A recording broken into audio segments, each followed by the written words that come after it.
Ames Area Metropolitan Planning Organization for Tuesday, May 26, 2020 to order. And in that, it's impractical to hold an in-person meeting due to the Governor of Iowa declaring a public health emergency occasioned by the COVID-19 pandemic, and the Governor placing limits on the size of public gatherings. This meeting is being held electronically as allowed by Section 21.8 of the Iowa Code. Anyone who desires to provide input on any item of this meeting or the one that follows may do so as a video participant by going to zoom.us/J/826-593-023, or you can call toll free 888-475-4499, and you'll need to enter the Zoom meeting ID of 826-593-023. And during the meeting, all participants who are on Zoom that are not part of the panelists will be placed on mute. If you desire to speak regarding an item, please use the raise hand feature, or if you're on the phone, by pressing *9. So good evening, ladies and gentlemen, and we're going to go ahead and move forward with the Transportation Policy Committee meeting. And John, do you have any comments or things you want to cover this evening regarding these topics tonight? Yes, thank you. This first item is the one of the annual documents required of the MPO. It's the draft of the 2021 through 2024 Transportation Improvement Program. So that's in essence the capital project funding program. So this draft was reviewed by the Transportation Technical Committee and recommended unanimously for the Policy Committee's approval. So we'll have a public comment period here over the next month and report this back to the Policy Committee for final document approval on July 14th. Okay, thank you. Any questions for Mr. Joyner on this item? Just one, the fiscal constraint tables that we see in it, that's page 24, I think is what I'm looking at. Have those been updated with any new numbers, that would change because of the coronavirus situation? Right, we've just received some anecdotal word from the DOT about the effect that the COVID-19 will have on the road use tax fund. That would mainly affect our swap, where we swap the federal funds for state funds, but we haven't received any firm numbers from the DOT as far as target adjustments. Thank you. Other questions for John? Hearing none, I'd entertain a motion approving the draft FFY 2021 to 2024 TIP and setting a date of public hearing for July 14th, 2020. Move approval. Edie Hansen moved. Olson seconds. Olson seconds. Thank you. Any discussion? Those in favor of the motion say aye. Aye. Aye. Any opposed or abstaining? Hearing none, motion carried unanimously. Okay. Any comments, John, on item number 2 on the amendments to the 2020 to 2023 Transportation Improvement Plan?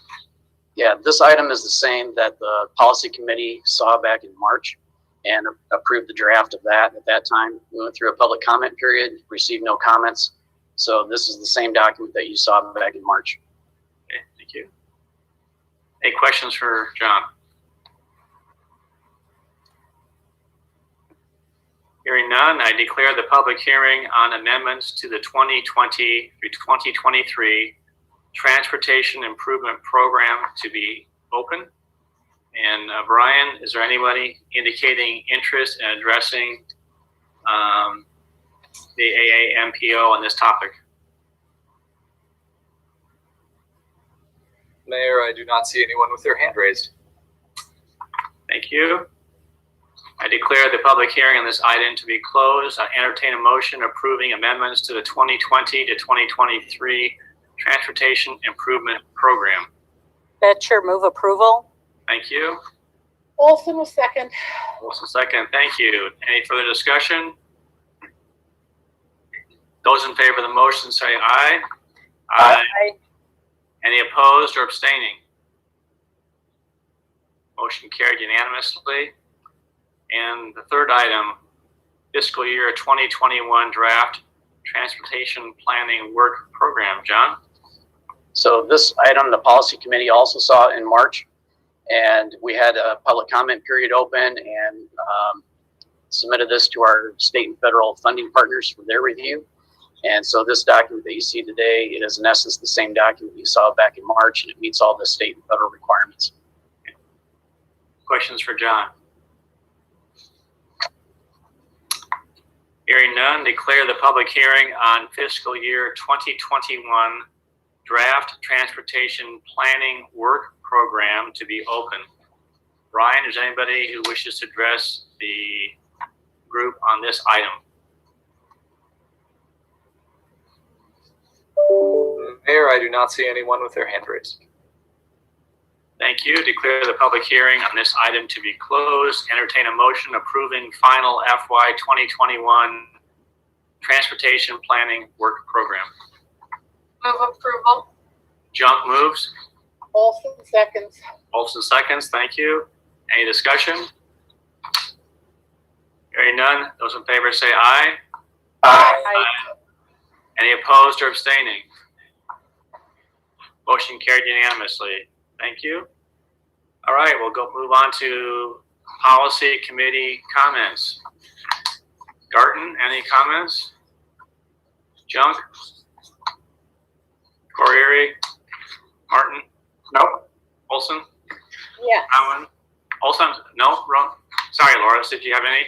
Yes, I do. Earlier today, I let the Board of Supervisors know that, in fact, the AMPO was meeting tonight, and we are a little questioning about what's going on with the 2045 plan. I did call and leave a message for Damien to let him know that I was going to inquire about this tonight. But one of the things of frustration, and we know with COVID, this is, everything's different, okay? But the county wants to be actively involved in this, all right? And so not only maybe with a technical discussion, which is where Darren Moon would most likely come in on the technical part of it, but want to make sure that our voice is heard from a policy standpoint. So I guess it would be helpful if, first of all, if Damien could give you a contact, John, and I'd like to talk to him and find out exactly where we are in the process as opposed to what's shown online. Because according to what you see when you go onto the website, we're almost ready to issue something. Well, we want to make sure our voice was actually heard. And the only time we have been given to give input on that was that open house that was facilitated by the consultants. So if Damien and I can get together, we could start that process and make sure that actually our concerns are addressed in that when it comes especially to the northwest of Ames. So that's really just all I want to point out. I don't know whether the remaining members of this policy committee want to or not. John Pop might be interested also. I think he's maybe weighed in and stuff. But we would really like to be actively involved and not just as to sign off on staff at the end. Yeah, thank you, Larson. We've received some comments from Mayor Pop and a few from some of the supervisors, but I can have Damien contact you about reaching out to the board and getting your input. We'll be bringing the project level input back to the policy committee on July 14th. So that'll be to review the input that we received through the public input process, and then also through the technical committee review. And then, as you mentioned, that would have been an opportunity where someone like the county engineer, Darren, would have been involved, had the opportunity to be involved. And then at that time, we also can receive, by virtue of you being on the policy committee, the formal input through the Story County supervisors. We'll take all that into account. Again, that's just the project level. At that point, then we'll apply the fiscal constraint to those projects to make sure that they meet the funding availability that's projected. And that'll be in August. And then we'll use that information then to prepare the final draft, which will be presented in late September. Excellent. Good news, good information. So thank you. So I'll look forward to Damian and I hooking up with that, and I'll carry that information then back to the supervisors. Thank you. Anything else, Loris? No. Okay, thank you. Bronwyn, any comments? Okay, and Gloria, any comments? Nope. All right. I entertain a motion to adjourn. Also move. I get to make a motion. Okay. Is there a second? Second. All right. Junk seconded. We are adjourned. Thank Everyone you. have a good evening. Thank you. You too. All right, we are going to go ahead and move right into the regular city council meeting now. And first item on the agenda is consent agenda. Does council have any items they wish to pull from consent this evening? Mayor, I'd like to pull item 13. Okay. Item 13, anything else? Hearing none, entertain a motion approving consent less item 13. So moved. Garten moved. Second. Is that Corriere or Brown? Brown? Yeah. That one. Okay, second. All right, roll call, please. Etcher? Aye. Garten, Aye. Junk, Aye. Corriere, Aye. Martin. Aye. Beatty Hansen. Aye. Thank you. All right, Gloria. I pulled item 13 because it actually calls for us to make a decision between alternatives on one of the facade grants, and we couldn't do that as a consent item. Okay. Do you have a recommendation or comments on the options? You asking me, John? Yes, I am, Gloria. Thank you. I would move alternative 1. Okay. Is there a second? I'll second. All right, discussion.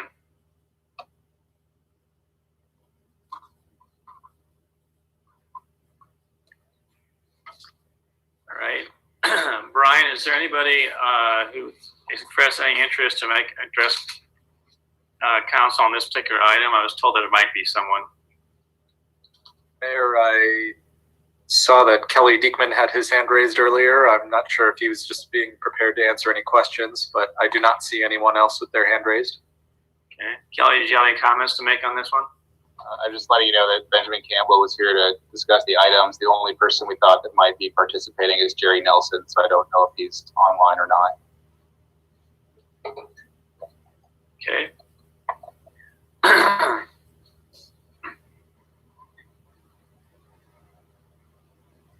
Just give it a few seconds here, Brian. See if Mr. Nelson wants to address council on this item.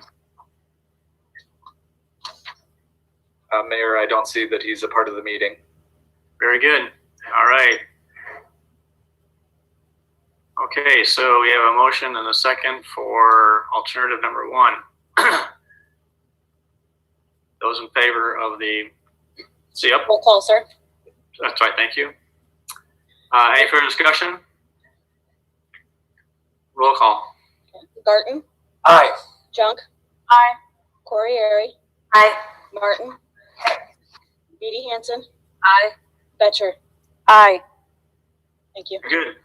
Thank you. We'll move on now to public forum. This is a time set aside that people can address topics of city interest and business that are not on the agenda. And so I declare public forum to be open. Brian, is anybody who's indicated interest in addressing council this evening? Mayor, I do not see anyone with their hand raised. Very good. We will go ahead and close public forum. We'll move on to item number 44, Campus and Community Commission. And do we have some people who want to promote the panelists, Deb, or not?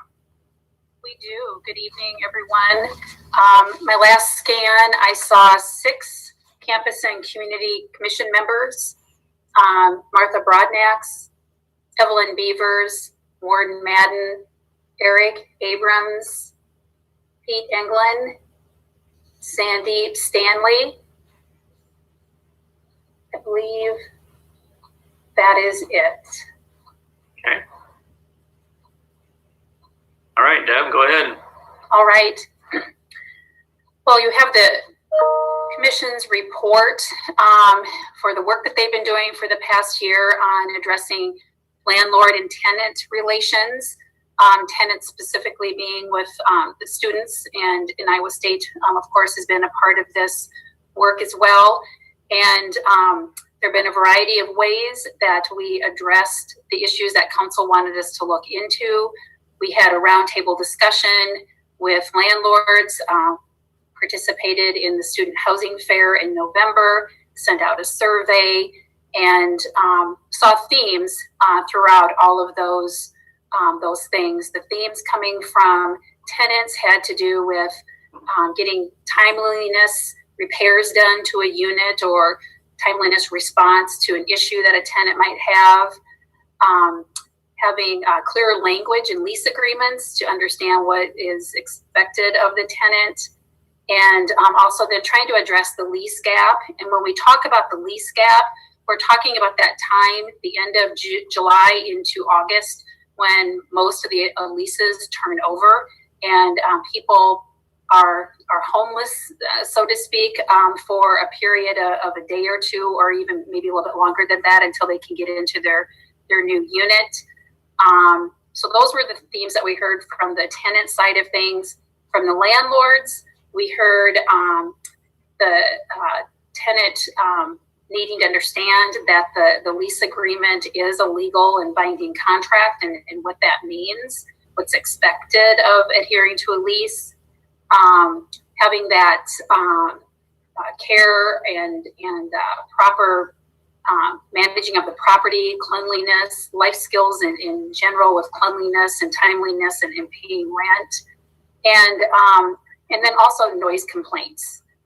So there are a lot of complaints that end up coming to the police department to go out and address. And it could be because there's an over occupancy maybe at a unit, or there's a party, or some sort of gathering that's causing the issue. So those were just the themes that came out. And I think at this point, I'm going to turn it over to commission members. Sandeep Stanley is our commission chair, to talk a little bit more about the process and the report and recommendations. Thank you. Awesome. Evening, everyone. Sorry, the sun is shining right behind me. My name is Sandeep Stanley. I will be a senior in aerospace at Iowa State in the fall, and I'm the current chair. So let me summarize quickly what we have in our report here, and then I'll turn it over to commission members for any additional comments. So as Deb quickly went over the steps that we took, we specifically heard input from the previous ex officio from City Council, Devin Leeson, with his 9 points. We also talked to the community outreach officer with Ames PD, Kurt Kruger, and we've talked to numerous people within the city infrastructure and Iowa State as well. I'd like to highlight 2 of the solutions that we proposed. The first one would just be increasing information that tenants can get, students can get regarding the process. We found that seemed to be one of the more common sources of disagreement that landlords had with their tenants, was that they just weren't very well informed about what renting a property entails. So, there are a lot of ways you can address this. Informational packets that landlords hand out with their leases, student legal services expressed interest in holding some kind of annual seminar, perhaps in conjunction with the residency fair. Revamping and promoting the Rent Smart Ames website is also a great idea to think about.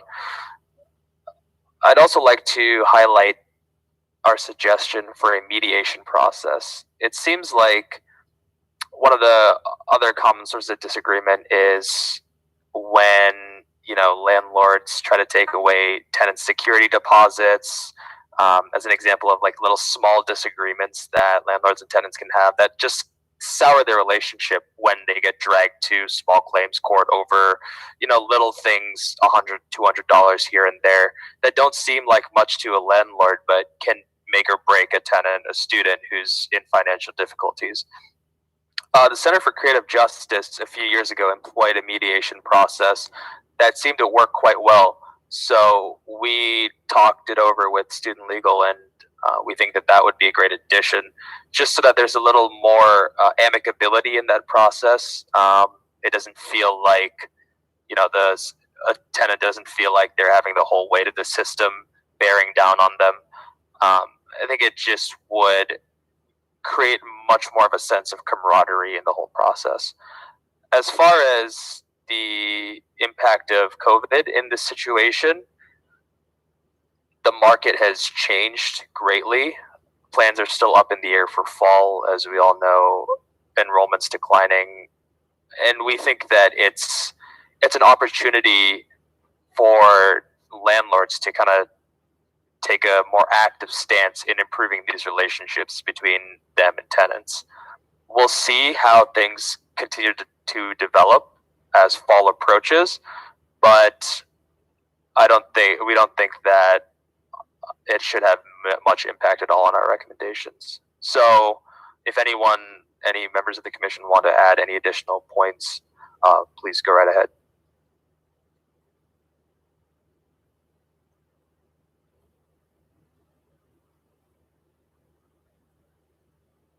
All right. Are there any questions from council? I'd be happy to answer them. So this is Gloria. Do you get the sense from the discussions with landlords that they are open to being more involved in the process of helping their renters to better understand the situation, the lease, and all of the responsibilities? Yeah, I think so. As far as we interacted with them at the roundtables with Kurt's group and at the residency fair, they seem to want to help students understand exactly what their responsibilities were, because it helps them as well, right? Obviously, it's work for the landlords to have to, drag up a claim or have to just settle these disagreements with their tenants. So I think that they're interested in trying to mitigate as many of those difficulties as possible. Yes. So this is Eric. I want to kind of address that too. After talking with a lot of the landlords, a lot of them, especially a lot of the locally owned ones, do have packets and stuff that they do give, their tenants and stuff. And I know they felt like the renters didn't really read and understand all what was in there. They either fall in love with the place and just sign on the dotted line type of thing. And I know there was some frustration that they didn't know how they could alleviate that, because they also can't take a half hour per tenant and explain the lease to them. And that's where Sandeep was talking about, there's resources out there for them, especially if they're a student at Iowa State, legal services, and if there's some other place we could drive these tenants to get a bullet list or get a list of these resources out there to help them understand. Nicole and Rachel, I would like to hear some feedback from you. Obviously, Nicole, you as a ex officio representing student government, and Rachel being intimately acquainted with students. Do you have any feedback or comments on this first item that was talked about? I had a question. Would the mediation services that you're talking about be free to students, or would they have to pay for those? As far as I remember, with the CCJ's model, there was a nominal cost just to keep the program up and running. I think it was somewhere in the ballpark of like $20 or $30 per case. So really not very nominal, like I mentioned. And I'm sure that some kind of aid program could be worked out. Does anyone else want to comment on that? Maybe people who were here when that program was up and running and can speak to it? Yeah, I can talk a little bit about it. It was a mediation program through Center for Creative Justice. They had trained mediators available to work on a whole host of issues, and renter issues was one of their busier topics. There were sliding fee scales, like Sandeep talked about, for people depending on what their income would fall. And it was something that was funded through the asset process. So student government, the city, Story County, and United Way all helped contribute funding to the program. It was open, again, community-wide for a variety of topics. But we realized it was used a lot by students, especially for the landlord-tenant issues. I'd like to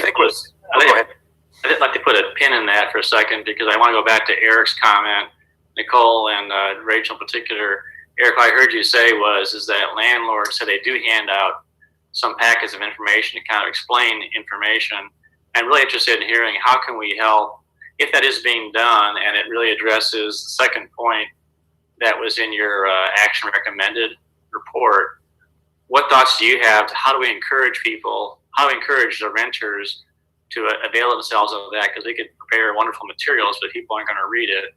I'm not blaming anybody. I'm just saying that's what we're hearing. Can you respond to that, either Rachel or Nicole? Or thoughts on your thoughts?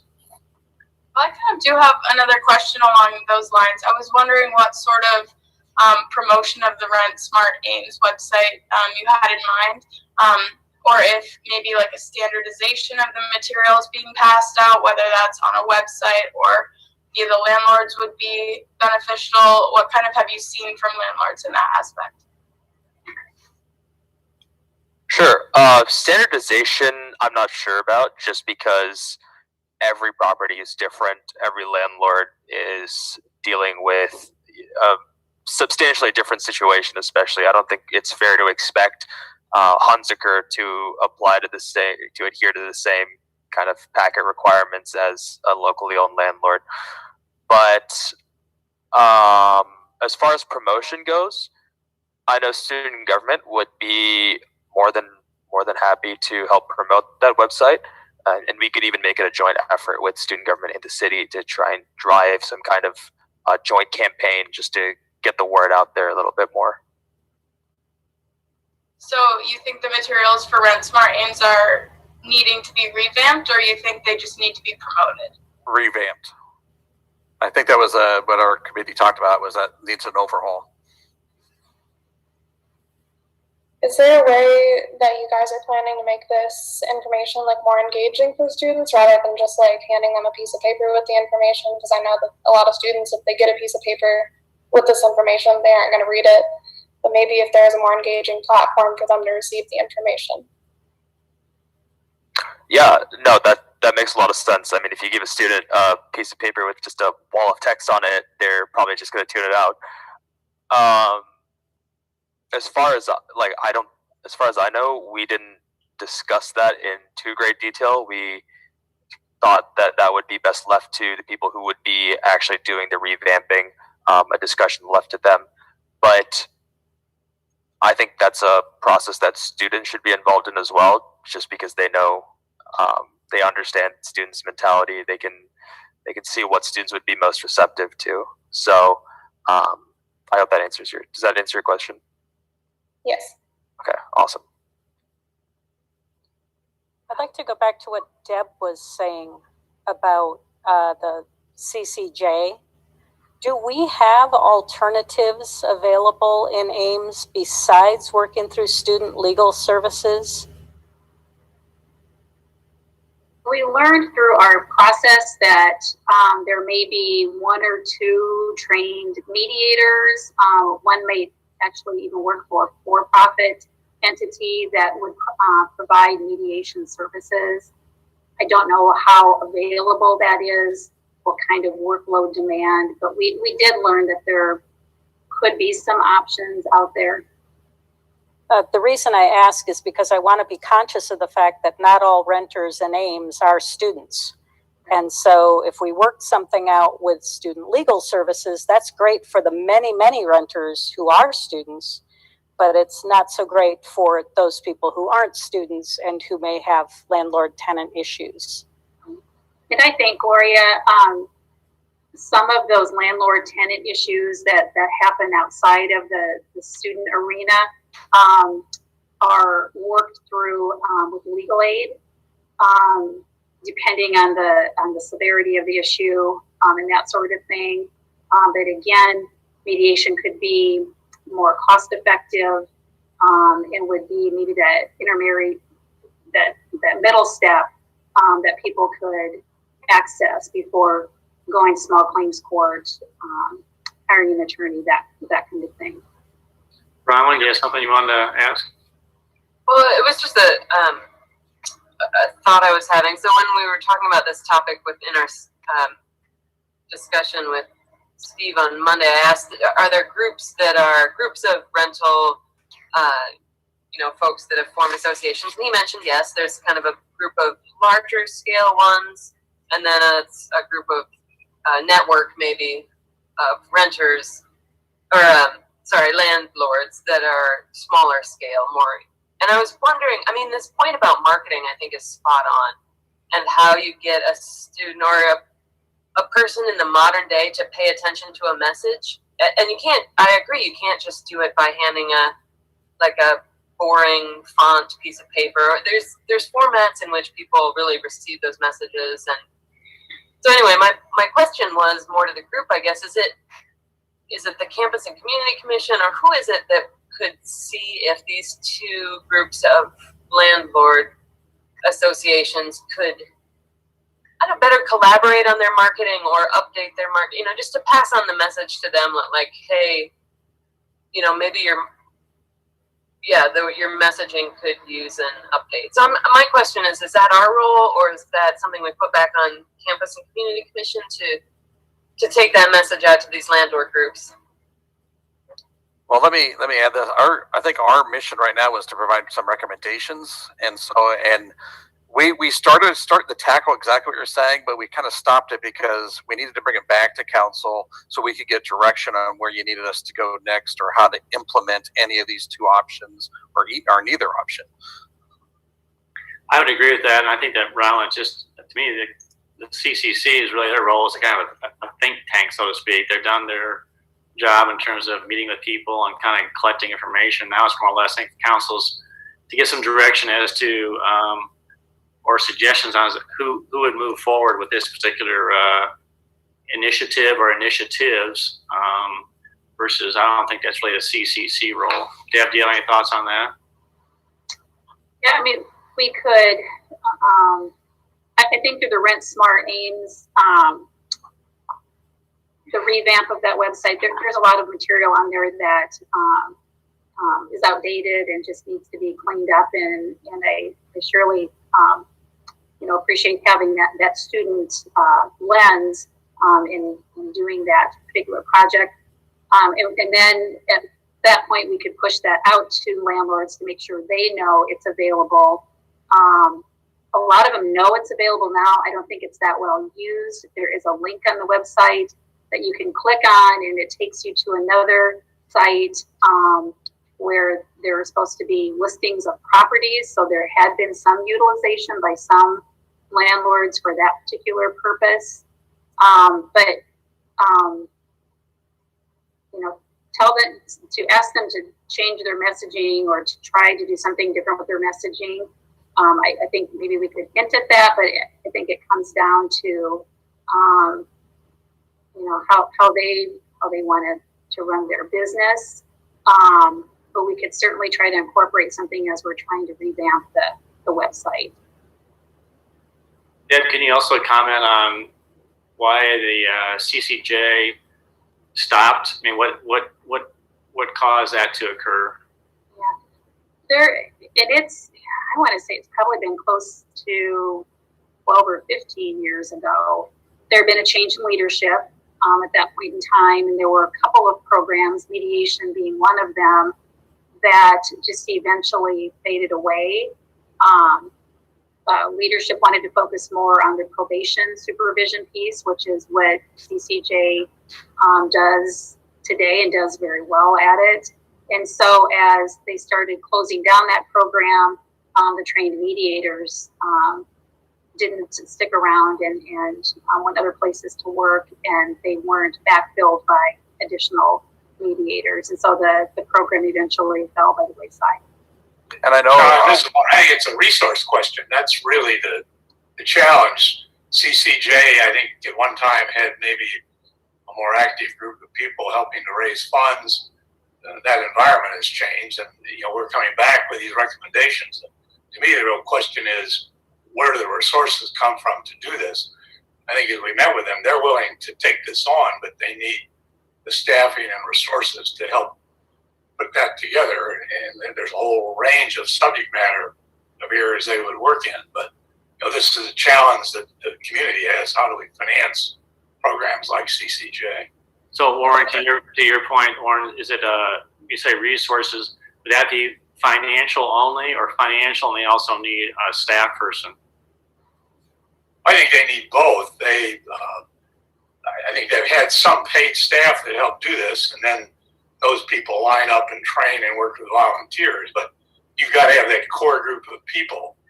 And I think CCJ has just shrunk, as sometimes organizations do. Some of their leadership left. There's been turnover, and they just don't have that support. And so this was originally done in a coordinated community-wide basis, but United Way isn't putting in the resources it did, and those of you that help support the programs aren't as well. So to me, that's the real question. Are we willing to commit resources? Sanjay, the market has changed greatly. When this started, the occupancy rates were much higher, and it was a different environment. I think today, renters have more options and probably a little more flexibility, and we think landlords are willing to be a little more open to working with their tenants. I'd like to add that Student Legal Services thought that the mediation program was very useful, and they were sad to see it go, and they thought it would be helpful to bring back. Was there any idea on what kind of investment that would be financially? I think in essence they'd like to have at least the equivalent of a lawyer that's committed, if not all, at least a substantial portion of their time. Some of you on the council can judge what's the cost to put that kind of a professional person on. Then they need, you need some space and telephones and things that let people in the computer software. I don't think we got the sense that the campus legal services people felt this was something that fits into their bailiwick, that it really is better done through an entity like CCJ. Mark, I see you're unmuted. Do you have a comment you want to make? Yeah. So for those who don't know me, I'm Mark Lambert. I'm the city attorney. So earlier this afternoon, I was kind of getting ready for this meeting, and I wanted to refresh my memory on some items on how, the forcible entry and detainer process works, and that's the court system's word for an eviction proceeding. And so anyway, I called my friend Carrie Forbes, who runs Story County Legal Aid, and was kind of asking her some questions. And she said, well, actually, we're starting a pilot project with alternative dispute resolution for FEDs, forcible entry detainers. And I hadn't heard about it at all. They've been meeting for a few months. The clerk of court has been organizing it. I've got an email here. It's, Story County has been selected to conduct a pilot project regarding online dispute resolution with forcible entry and detainer cases. The National Center for State Courts is involved and will be visiting Story County to help get the project off the ground.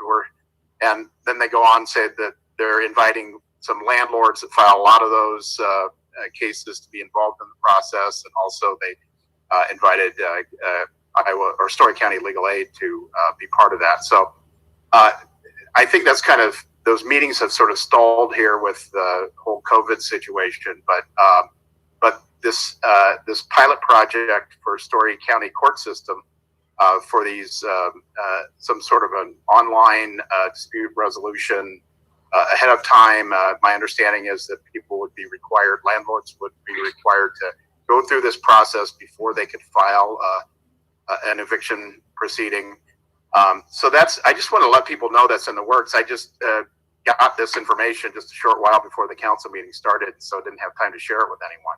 But anyway, this may not cover all the issues that that are being talked about by the commission, but at least there's a part of it that's it might be an option here that's coming up in the future.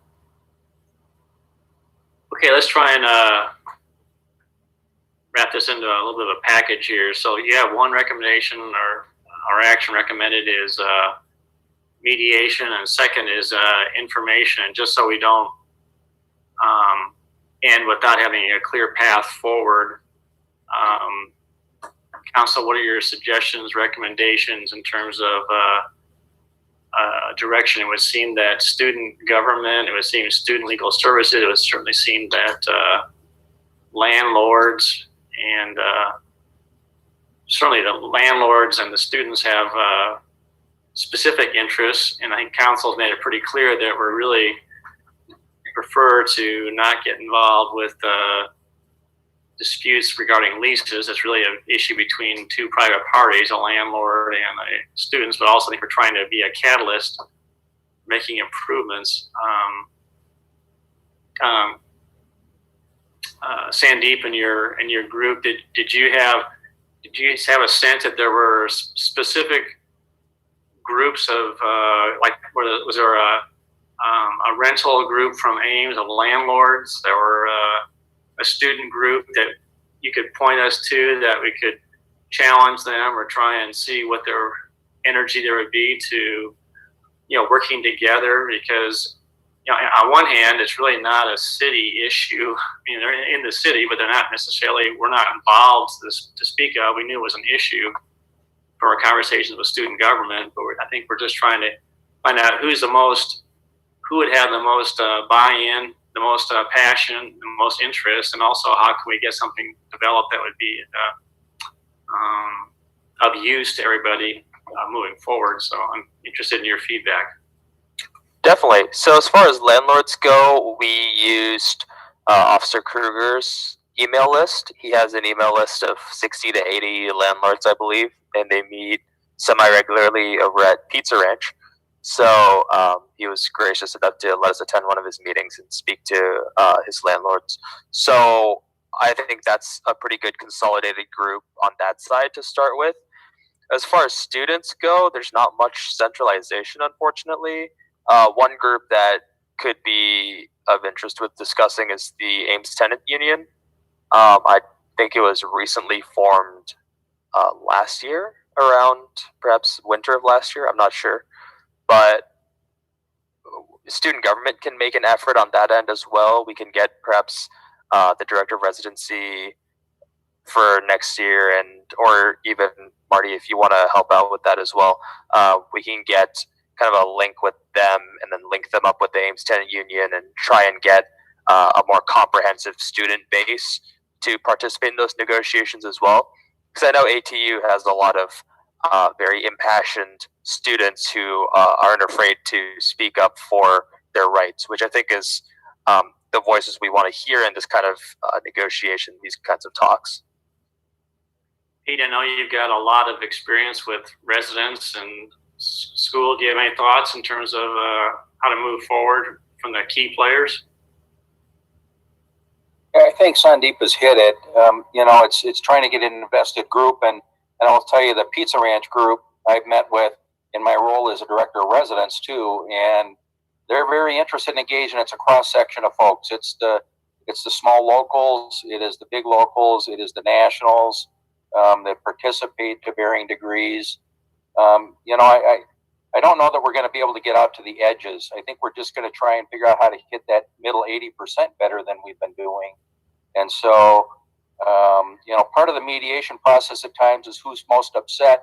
If you walk through a lease agreement with someone, you don't have anything invested in it with either the landlord or the tenant, they hear the message differently. I mean, as I've talked with Mike Levine and Paul Johnson with Student Legal, that was my experience back in the Dean of Students office, is to have somebody that didn't have a stake in the outcome visiting with both parties, you just ended up with, okay, you're right.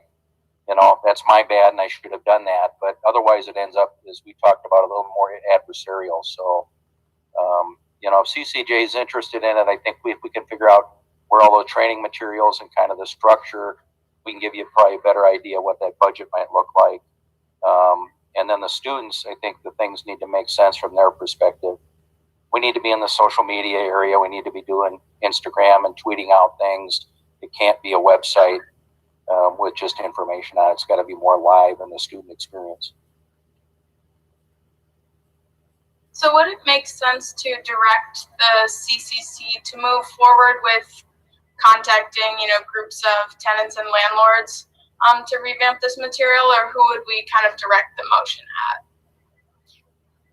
The CCC.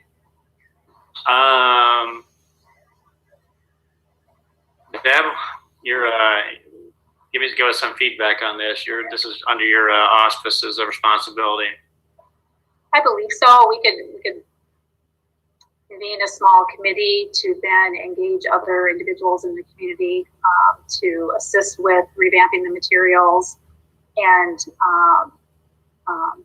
looking at new and different ways to use social media with this as well. Yeah, Gloria and I and Steve Schenker had some interesting conversations with some Iowa State faculty regarding some student engagement, potentially helping us in the city. Just seems to me that maybe from a marketing standpoint, this might be a great case study for journalism, mass communications to take on as a city as a project of some sort, or someone that would really try and interview people and try and get something put together. But I'm just trying to look for creative ways to accomplish it, but also move this forward, not just have these recommendations come to us and it just kind of, falls flat.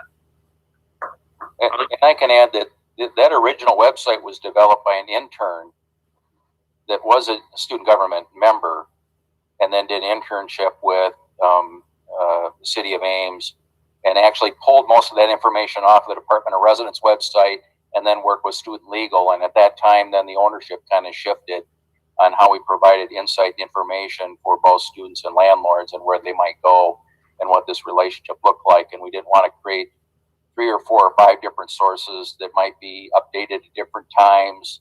And so I think trying to have, one authority and then that we all play off of that. It can be hosted or linked to multiple sites. But I think the idea of having somebody maybe from student government that Sandeep mentioned, they could go through it quickly and give us some really good information. So I heard is you got information, you got website, and you got mediation. Those are 3 things that really need to be explored further. Is that correct? Those are the 3 big takeaways. I see your head nodding, Deb. Is that right? Yep, that's correct. Mayor, if I could. Sure, Tim. Mark, could you address, do we still have a mediation process for small claims money judgment actions now? Yes, for the money action. So the landlord suing a tenant for past due rent, there's a mandatory mediation before that goes to court. If that doesn't apply to the forcible entry and detainer actions, though, just for the money. So I think it's helpful when we think about landlord-tenant matters, we divide them between the eviction process, the forcible entry detainer action that Mark mentioned, and then the money judgment actions. So if a landlord is suing for unpaid rent or damages to the unit, or if the tenant is suing the landlord for the return of the security deposit, as long as the amount of dispute is less than $5,000, that's in small claims court. And there's mediation in Ames already. There was an effort to move that to Nevada. We worked with the powers that be, got that brought back to Ames. So that mediation is here already. So I'm a little bit intrigued that we're having conversations about mediation. And if there's a goal of putting mediation in place for the eviction process, that's going to be a harder sell because that's a situation where the tenant just probably hasn't paid rent. That's the majority of those situations. There's probably more room for negotiations in a money judgment situation. The other thing I want to mention, I want to just say a word on behalf of our courts. I can tell you that our courts are very even in their approach to these kind of matters. Small claims courts, you do not need an attorney, and landlords do not have some kind of magic edge when they walk into court. If anything, the magistrate or the small claims, whoever's the judge is handling the small claims matter, is going to do their best to make sure that they are hearing everything evenly, and so I think there's a lot of good things to say about our courts, and so I think students get a fair shake in our judicial system. Maybe a good question to ask is the issues regarding mediation typically financial that you found, Sandeep, in your interviews, or is it more or less issues that were non-financial in grievances that you referred to in your report? As far as mediation goes, the situations that we found it could be employed in are, things like your landlord revokes your security deposit, even though, they've set out like these conditions for you to keep your deposit at the start of your lease. You haven't broken any of those, but they, magic some kind of like, oh, you scratch the wall over there. They magic something like that out of thin air and they take your deposit away. You don't have the filing fee to take it to a small claims court. What do? You're out, $200 now. Those kinds of situations. So I suppose, as with everything, money is a driving factor in that. But I wouldn't say it's the only factor, if that makes sense. Yeah, I can add that there was also the responsiveness to repairs and the condition of apartments. So, there might have been references to mold, either a pre-existing condition and the unresponsiveness of landlords to get in, or some other repair that wasn't taking place. And then we talked with the city folks a little bit about what that process looked like and getting inspectors in. And so that was one of the other interviews we did. And that there was, from a tenant perspective, frustration with the length of time to get kind of repairs and for the judgment to be made that this was unhealthy or a hazard. That was also part of the discussion around mediation. Now, Pete, wasn't that that was a minor thing, wasn't it? These repairs and stuff, if I remember right. That didn't seem to be the overarching concern. No. It was more the financial stuff on deposits, getting money back at the end of the lease. So, Tim, it's the financial side is what I remember. There were also roommate disputes. Yep. That they wanted to find some kind of a process for. I think a lot of those would land, with individuals on campus, the dean of students, and so if there was another way to offer that assistance to work things through between roommates. Mark, with this, so based on the fact that there's primarily financial, it sounds like, with some other smidgens of other odds and ends, would this pilot program you refer to from Story County, would that be something that would be, that the commission could approach your contact and find out if this is something that would be a good fit? And to Warren's point, if we're going to need to put money into something that would be equal to a salary of an attorney plus office and computers, that's going to be a significant investment. So the question is there already opportunity to leverage something else that's already in place? Yeah, well, I can certainly put folks in touch with the people that are running this. Really, it's the clerk court for Story County who's organizing this. And like I said, I just got this information earlier today, just a couple hours ago. So it's, from what I can see, it's really aimed at the forcible entry and detainer, the eviction actions, and it's would be a pilot project of a process that landlords would have to go through, and doing this dispute resolution before they would file the eviction action. So again, it's it may be more limited. There may not be a way to expand that because that may not be what they want to do, but we can certainly check into it. One thing that struck me from the emails that Ms. Forbes sent me earlier is that it really seems to be the clerk of court's office, landlords, and the Story County Legal Aid that are involved in this committee that's looking at this. And I think, ISU Student Services is natural to be involved in this, and maybe some other groups too. So I really would like to suggest to them that they expand their base and get some others involved in working on this pilot project. Okay. Mark, my comment on that, doesn't the governor's stay on evictions expire tomorrow? Yes, it does. Non-payment? Yes.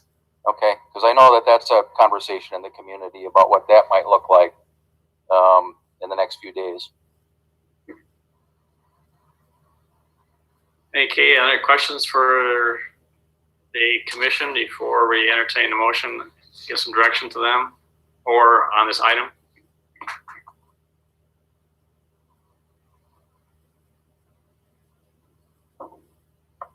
Rachel, do you have an idea on a motion, or you were talking about that? Yeah. So I would move to direct the CCC to recommend ways to revamp and promote the Rent Smart Ames website, as well as utilize other forms of informational material with the input of tenants and landlords. Second. All right. Moved by Junk, second by Betcher. Discussion?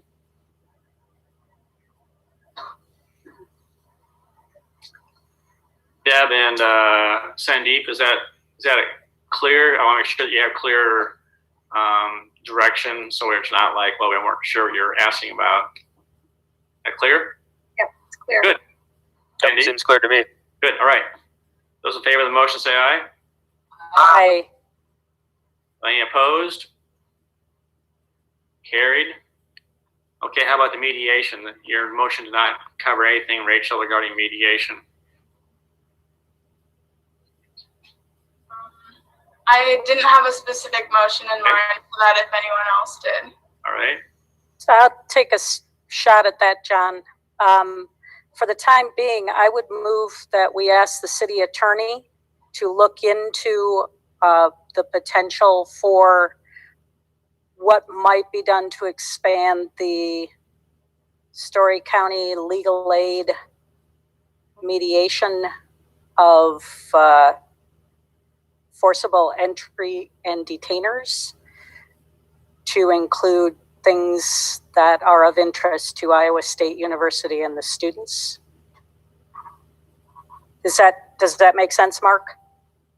Yeah, I would just say Story County though, not Story County Okay, Legal Aid. to Story County, as opposed to Story County Legal Aid. Is there a second? Junk seconded. Thank you. Discussion? Those in favor of the motion say aye. Aye. Aye. Any opposed? Carried. All right, before we finish this item up, I just have one question.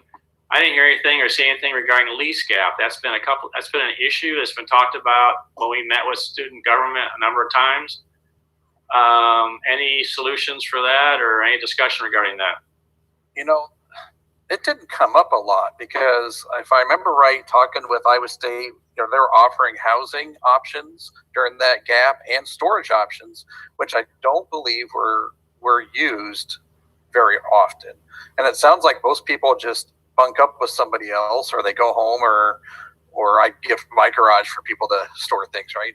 So yeah, a number of the landlords did indicate they try and work with people.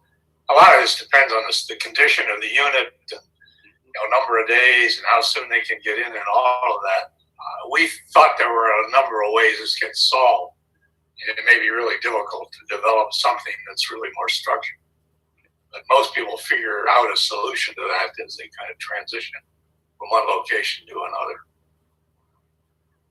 Well, that's very helpful from the standpoint that when we meet with student government again in the fall, if that question does come up, we can report that we had this commission look into it, interview people, and we didn't get recommendations, and so we're assuming it's been taken care of. We agree. Again, we referred them to other people, to landlords, It's really not a city issue, so to speak, although we'd like to be helpful. All right, anything else? Also talked about if the individual is leasing from them at one location, and if they move to another location that landlord has an apartment at, that seems to be relatively an easier transition. If they're staying with the same landlord, they're just moving locations. There can be some more flexibility there. We know that always can't happen, but that is an option for people as well. Okay. Any closing comments or questions from either council or the commission members? John, I have one, I guess it's a comment and also a question. As a member of the International Town and Gown Association, I've been following the listserv questions about what communities are doing for helping students to adjust to social distancing in off-campus housing in the fall.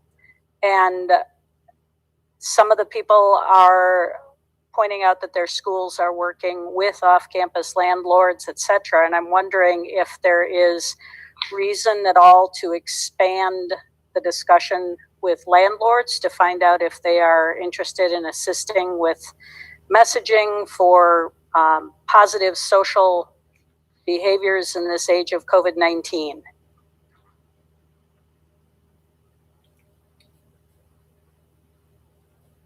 Is that a question or?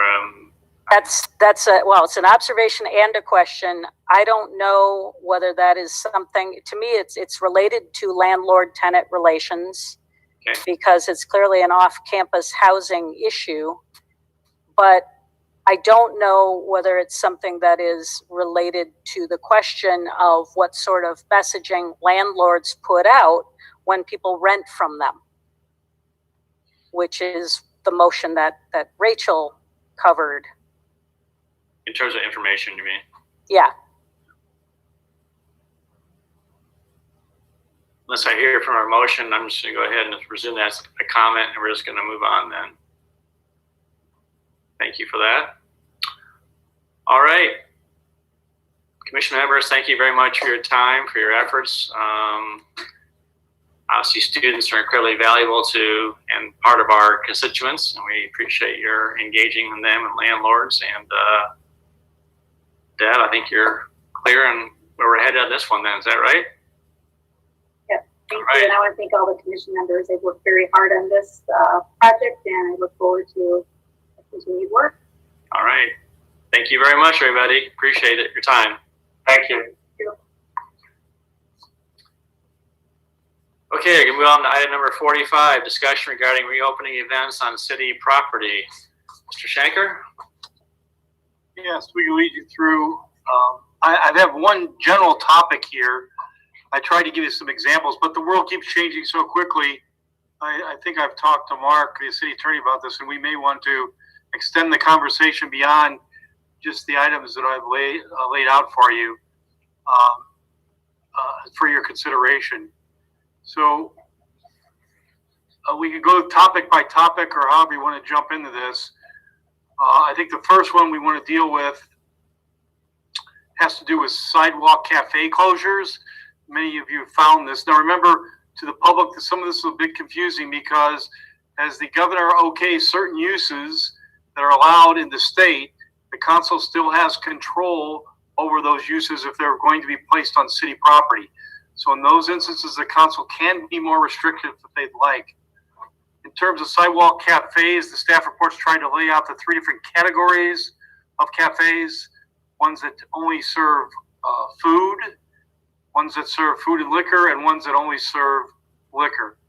The bottom line here is now that the governor's opened up the opportunity for restaurants, we believe that you could consider sidewalk cafes to be in that same kind of category. They will have the same kind of restrictions for social distancing and occupancy and other type of safeguards in place. So I guess we just want to make sure that you concur with a motion that you want us to start accepting applications for sidewalk cafes. Now the ones that deal with alcohol only, therefore they're defined as bars where more than 50% of their revenue comes from alcohol. Those individual requests will still have to come back to you. In scenarios 1 and 2, we'll be able to handle those administratively. You might not see them in the future. So first, if you agree that you want to start opening up your public property, and that's usually in downtown and campus town, mostly where we have sidewalk cafes, and allow those to exist as long as they meet the guidelines set out or requirements set out by the governor. And I think appreciate a motion for you to go on record authorizing us to do that. So council, under item number 45A, staff has laid out 4 options. Option 1 was that Steve just talked about. B, A, and B, yes. Yeah, A and B. There's number 2 is staff issuing sidewalk cafe permits only for food. And then there's a couple other ones as well. So we'll take that first, and then we'll move on to the specific resolutions regarding requests from Della Viti and also Mother's Pub. So I have a question. If we were to vote on this now, we have the guidelines from the governor on the 50% capacity, etc. But that could change. So are we voting now to change our guidelines with the governor's guidelines? So if we approve this, we're saying now it's 50% capacity, but if the governor opens everything up to 100% capacity, then the sidewalk cafes will go to 100% capacity. Or are we voting on what we see in the staff report, which is the current state of affairs? And if the governor opens things up more, we would have to vote again. You have 2 alternatives there. I guess I would suggest that you not come back, if you don't want to come back to you, that you would make the approvals subject to the meeting the governor's requirements at that time. So that means if they become more liberal, then you allow the cafes to exist under those more liberal requirements. You can be more restrictive. I guess I'm not suggesting you do that. Mark, do you have any comments on this one? Yeah, I mean, just remember that in terms of bars and restaurants, that the restaurants now and the bars as of Thursday have these requirements about 50% capacity and 6 feet apart between customers. If the governor lifts those all go away for inside the bars and restaurants, and we have no control over that. So I guess if you're comfortable with kind of just the outside ones going along with what's happening on the inside according to the governor's orders, then that's what you should do. You ready for a motion, John? I am. So I would move option 1A and B, which is to authorize staff to begin issuing sidewalk cafe permits and to direct staff to accept applications for sidewalk cafes at bars. Second. And to clarify, so that would be subject to the requirements as they are amended by the governor? Yeah, I guess I thought that was on the next, on the 2 individual resolutions, but yeah, that's fine. That gives us I think that'd be good. That gives us a general policy, and then that way we're not coming back again and again. And also it gives staff clarity on that too. All right, that was a motion by Corey and seconded by Bronwyn. Discussion, please. John, are we taking any public input on these items tonight? We will take public input on items as we go forward, but on this one, this is more or less a policy decision. So from the standpoint of how we're going to proceed, so I don't think public input is warranted. Okay, thank you. All right. Those in favor of the motion say aye. Aye. Any opposed or abstaining? All right, motion carried unanimously. We're going to move on next to item number 45A1, which is request from Della Viti to allow alcohol service at a sidewalk cafe. Steve? You've seen this before, even before COVID-19. So now that you've passed the policy to generally allow this third category, we have two that have requested it. So that would be Delavidi would be first, and we're recommending approval. Alternate number 1. You can read that there. The season goes through October, and they have some subject to them maintaining the outdoor service privilege they obtain from the state, following and it's consistent with the governor's public health orders, right? In compliance with social distancing and other hygiene conditions of the governor at the time. Questions for Steve on this one? All right, we'll open up public comment. Brian, is anyone who wishes to address council on this particular topic? Mayor, I do not see anyone with their hand raised. Okay, we'll close public input on this one. Entertain a motion on resolution approving or denying exception to section 2232C2B regarding alcohol service at Sidewalk Cafe at Delavidi. Move alternative 1. Second, Betcher. Corriere moved, Betcher seconded. Further discussion? Roll call. Young. Aye. Corriere. Aye. Martin. Aye. Edie Hansen. Aye. Betcher. Aye. Garten. Aye. Thank you. Okay, moving on to 45A2. Request from Mother's Pub to allow alcohol service at Sidewalk Cafe. Any questions for staff on this item? Open public input, comment on this one. Brian, anybody? No, Mayor. Okay, we're going to close public input. Entertain a motion resolution approving or motion denying exception to section 2232C2V allowing alcohol service to Sidewalk Cafe at Mother's Pub. Move alternative 1. Betcher and Corriere seconded. Discussion? Roll call. Corriere. Aye. Martin. Aye. Edie Hansen. Aye. Betcher. Aye. Garten. Aye. Junk. Aye. Okay, motion carried unanimously. Thank you. On to 45B, swimming pools from an aquatic center, municipal pool. So this will be probably the most difficult decision you'll make regarding closings, I believe, or guidance you'll give us. I believe there are differences of opinion, strong difference of opinion in the community, now in this community, but throughout the country on whether you should open outdoor swimming pools for the summer. You'll see that throughout the state, we have very large and very small cities who have already decided to close their outdoor facilities, and others have decided they're definitely going to move ahead, and some are in the middle just waiting to see what the requirements will be ultimately. Currently, the governor did not move ahead and open the pools up totally or authorize us to open the pools totally. We're still under the requirement only the obligation or the ability, to allow lap swimming and also learn to swim classes. So as far as free swim, it's not been allowed yet. So we're trying to get ahead of the curve here because, as you know, it could take 3 weeks or so to open up after we're given the go-ahead.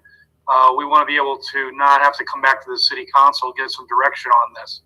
So I don't believe the governor is going to make up her mind until it's June 17th, which I wish she would have given a little more notice because we won't. If we pull the switch now, there's a lot of expenses that will incur, and if she decides not to do it or elongate that prohibition, it will be very difficult for us. So I've got Keith here who could go into all the different aspects of this, the challenges we face in opening this year. Remember, we do have an indoor pool and an outdoor pool, so the options before you would be to close both pools for the summer. You can open the outdoor pool and close the indoor pool, or you can open the indoor pool and close the outdoor pool. we could, with the indoor pool, provide or abide by the governor's allowance to allow for lap swimming and classes, swim classes, with just opening the municipal pool. But you have a couple of options here that we'll need some direction on. Steve, can I, before Keith jumps in, Mark, I know you've been monitoring this. Would you, again, I think it's really important because we've gotten a tremendous amount of emails here in the last couple of days, people just advocating for, from an aquatic center to be open. And I think it's really important that we have that council and also the public understand completely what the governor has approved, the deadlines, and then Keith, after Mark is done, he just comment on, if pool were to be open after a certain date, what's involved in terms of all the, the hiring and what the likelihood is and the timeline, because I think people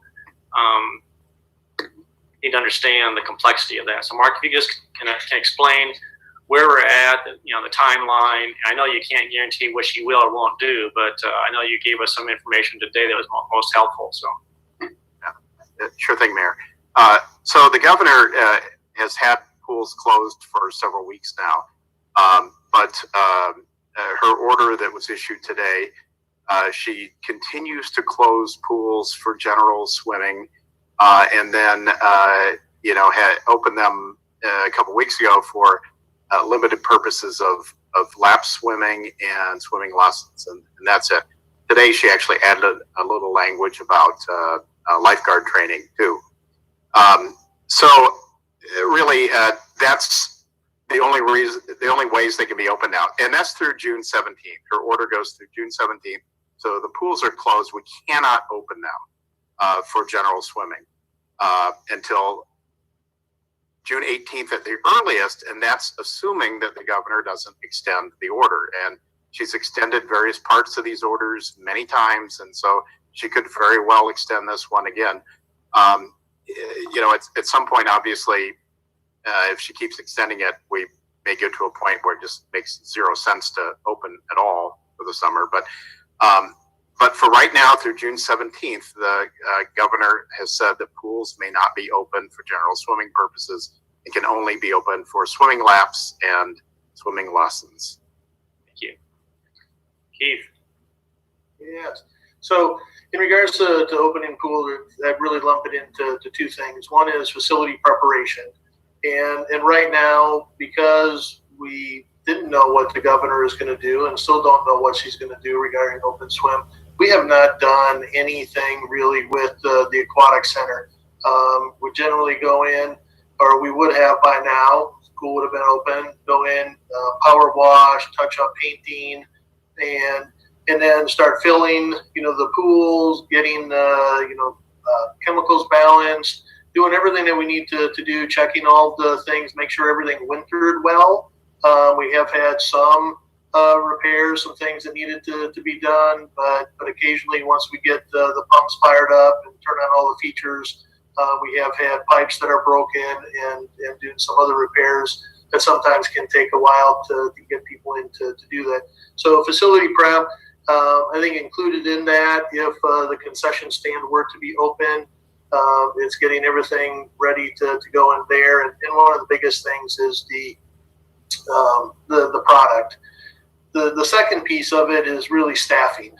And right now we have commitments from returning staff that they're interested in coming back. And I think I mentioned this the last time. We have had 7 to 10 people that have just said no.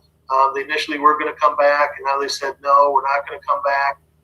We still have 29 new lifeguards. 7 of them are certified, 22 aren't certified. So we need to make sure that we go through the certification.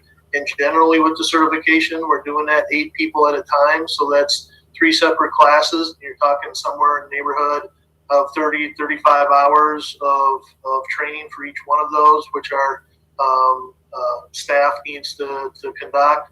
On top of that, we have all the training for all of our staff, new and returning.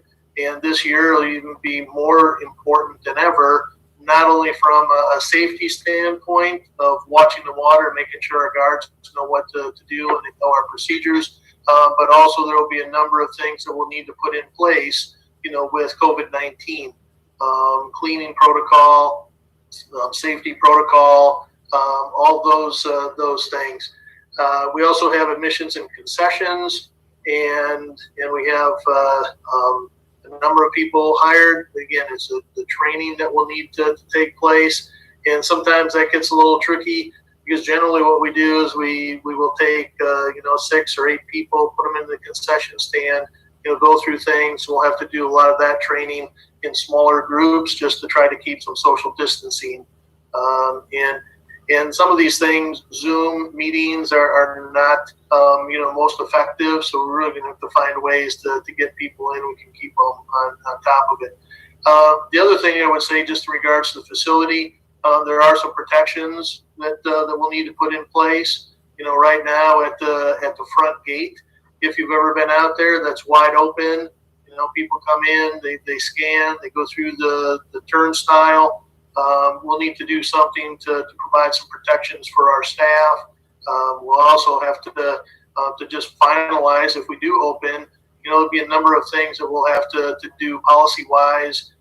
Will we limit the number of people? If it's 50%, if that's what the governor does order, we'll need to figure out how do we get people in and out? How do we make sure that we stay under that number? The social distancing, the enforcement, the monitoring, all those things are going to be very difficult.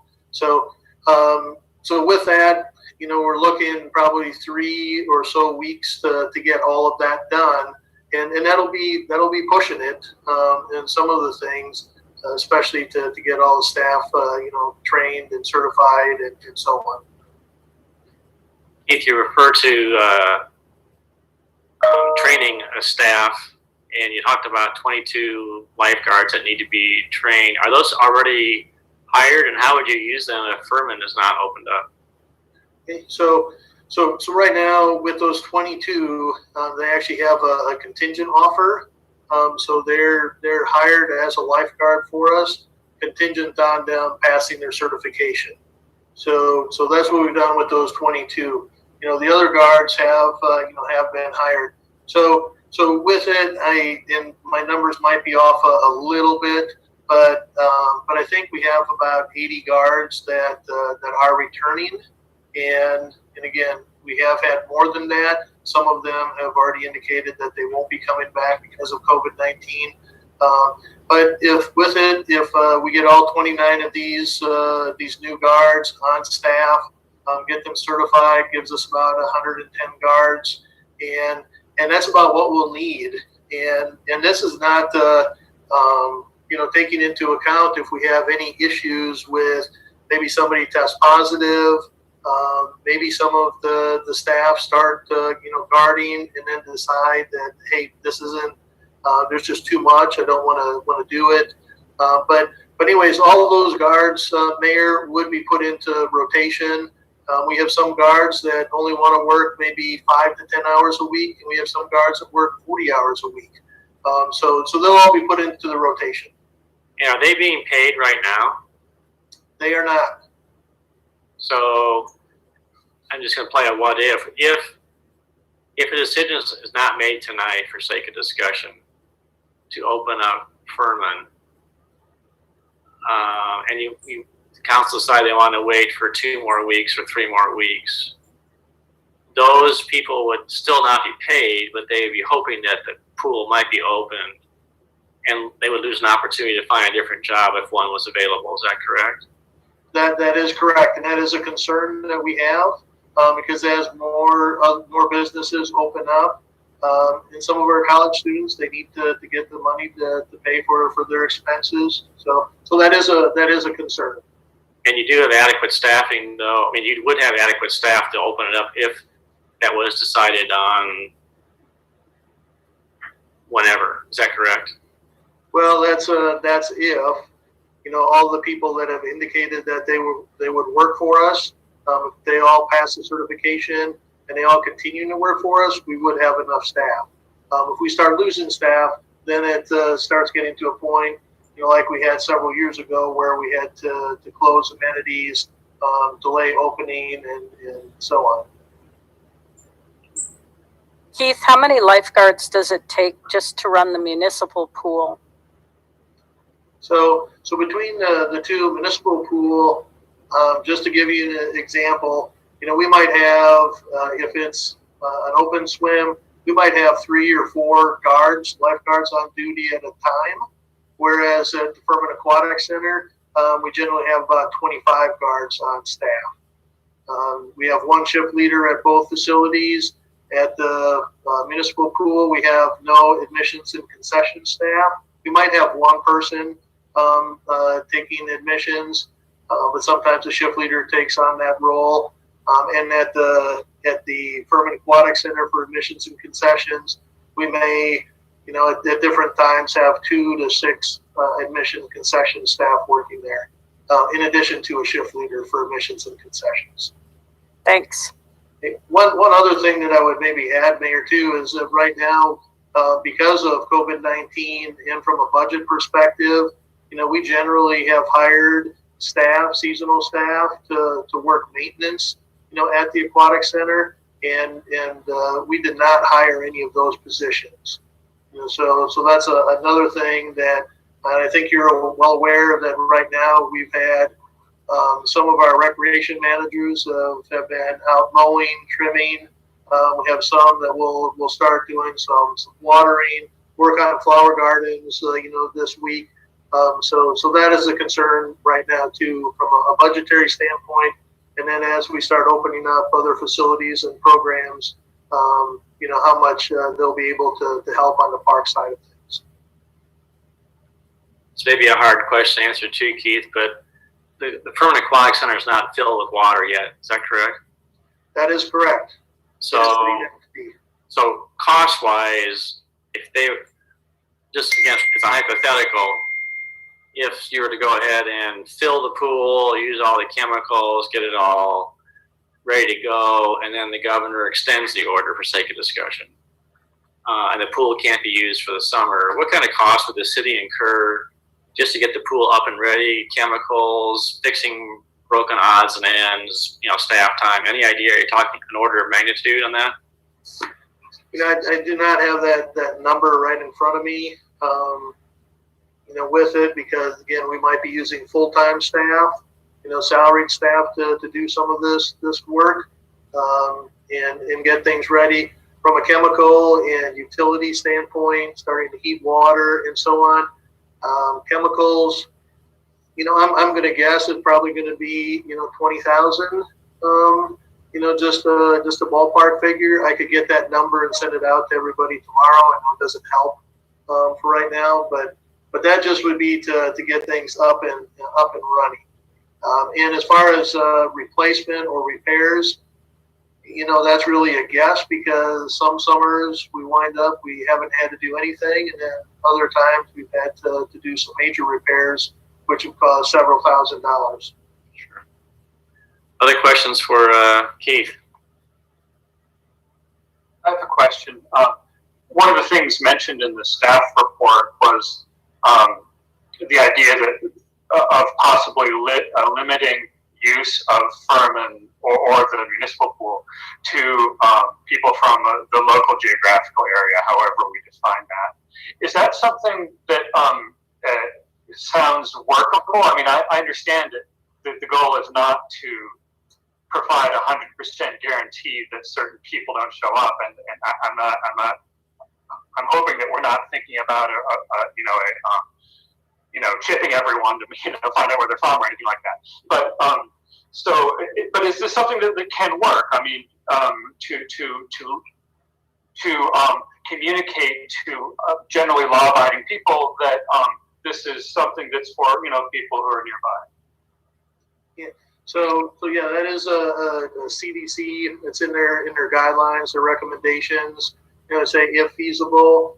I did have a long conversation with Nick Lennox, who's the director at Ankeny, this afternoon, and he said they are considering that same thing. They might only open one of their 2 pools, and if they do, with some of the limits that they have for social distancing and everything, they're looking at doing that. Is it possible? Yes. Will it take a lot of work? I think yes. We could require people to bring IDs. Kids don't have IDs, so that makes it more difficult. You know, there are some individuals that we have in our registration and reservation software that we could do some checking against that. It does slow things down. One of the things is if we do open and we have a number of people and we have to limit how many people are coming in, I think that's going to be a problem as well. Now, we already know Boone has closed. We already know that Story City has closed their pool for the summer. If Ankeny were to go just with a residents only, there's a number of I think, individuals in northern Polk County and even southern Polk. I haven't heard about Slater, you know, what they're doing. They have a pool. So the more pools close, you know, the more people will be going to other communities to try to swim. And we already have that happen in the fall. So let me ask this at the point then. If you if council moves to try to open the pool, would you want to advocate for some sort of a residency check? Yeah. Well, I think first and foremost, you know, our mission for Parks and Recreation for the city of Ames is to be here for the residents of Ames. And if city council, you know, does want to open, you know, I think that's something that we should really consider, because I think it will help in a number of ways. Okay. Yep. Keith, if you did do that, would it be putting the burden on staff at the gate to act as the enforcers to keep out the people who are not Ames citizens? Very much so, and that's a big concern, Gloria. Is that, you know, a lot of the people that work up at the gate are 15, 16, and 17-year-olds. You know, we do have fortunate to have like a Dave Austin, but you know, already there are times when people will come and we've closed hot time because of cool temperatures, and sometimes our staff gets berated. You know, they get swore at, they get yelled at. Why didn't you tell us this? And we have a number of ways that we communicate that information. So that is a real concern, you know, Gloria, to be able to do that. Again, could we do it? Yes. Will it be easy? No. And we could wind up losing staff in the process. You know, same thing with limits. You know, we're going to have to limit how many people are in, and social distancing at the gate is going to be very difficult. If we say we'll let 200 people in or 300 people or whatever that number is, you know, you're still going to have people once that 300th person comes in and you still have 200 people in line, or they come up after that, you're going to have to say, no, you can't go in. And again, that's going to be another confrontational situation. A number of people will be okay with it, but we know that there will be people that will get upset and you know, be unruly. Tim, you had a question or comment? Sure. Keith, could you give us a sense? So we have two decisions tonight. We have the governor gave pools some leeway with respect to lap swimming and swimming lessons, and then we have to make a decision about opening the pool in general. Do you happen to know off the top of your head the numbers in terms of lap swimming and swimming lessons that participate in at Furman? Right. You said so with Furman, with lap swimming, you know, I'm gonna guess that we could have 30 or so lap swimmers there at on a day. Now, we're usually open from 11 to 1, and sometimes we'll get people that will come and swim from 11 to noon, and they leave, and other people come from 12 to 1. I know at Municipal Pool, it's probably closer we have 8 lanes, 7 lanes. We might get 14, 15 people swimming from 11 to 1, and then they leave. We might get another 12 to 14 people coming from noon. So about 30. So it might be even a little bit higher for swim less or for lap swimming at Furman. You want early bird swimming. So early bird lap swim. Boy, I'm not sure if Jill is listening. Maybe she can text me those numbers and I can share those with you real quick. From a swim lesson standpoint, we do roughly, I think it's about 1,800 swim lessons throughout the course of the year, and a good number of those do happen in the summertime. So I'm going to guess maybe 800 swim lessons that we do in the summertime. Between the 2 facilities, because we generally at Municipal Pool in the evenings we have swim lessons, and then first session we generally have morning lessons. This year, because of the construction at the high school, what we have done is we have moved all of the swim lessons during the daytime or the mornings, to Furman Aquatic Center, but we could move those back to the Municipal Pool. So Jill says there's roughly 35 to 38 registered for early bird lap swim, per year. From a programming standpoint, Keith, do we have the flexibility or the ability to use Municipal Pool all day, 7 days a week, or is there other program events there that ACAC or other groups might be using the pool tank that would limit some of the ability to do, like have more swimming lessons at Municipal Pool, for sake of discussion, if Furman wasn't opened up? Yeah. So generally, what happens is ACAC, when it comes to the summertime, they generally wind up moving their practices down to Furman, but they still will do different age groups at Municipal Pool. So as of right now, the way I've read the governor's proclamation, that swim practices, still couldn't be held. It's just still lap swimming and swim lessons. So could we have the thing 7 days a week up there? If we were going to, and the governor allowed the swim team practices, I think we would work with ACAC to find a balance between how can they get the swim time, how can we get swim time, and it may be one of those things that we wouldn't even have any open swim, up at Municipal Pool, and really focus. I know some departments across the state are saying swim lessons are essential services, teaching kids swimming, and obviously from a safety standpoint, the more we can teach kids to swim and be safe around the water and protect themselves, we should do everything that we can to make that happen.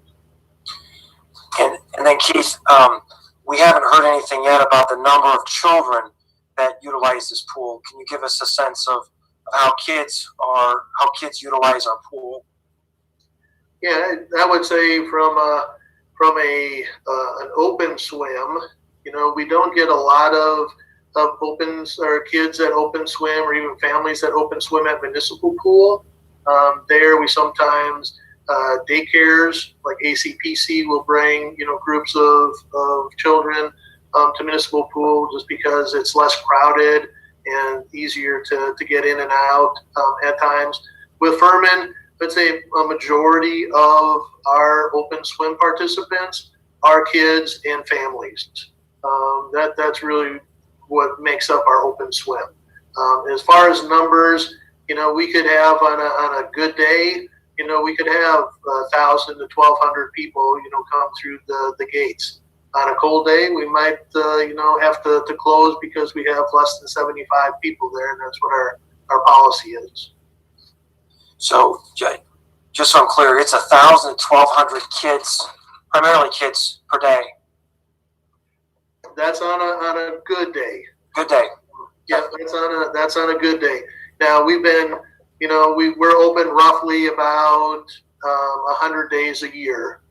Let's just say the last couple of years we've been kind of in that 75,000 attendance. So if you take that, you might have on an average about maybe 750 individuals come through the gates per day.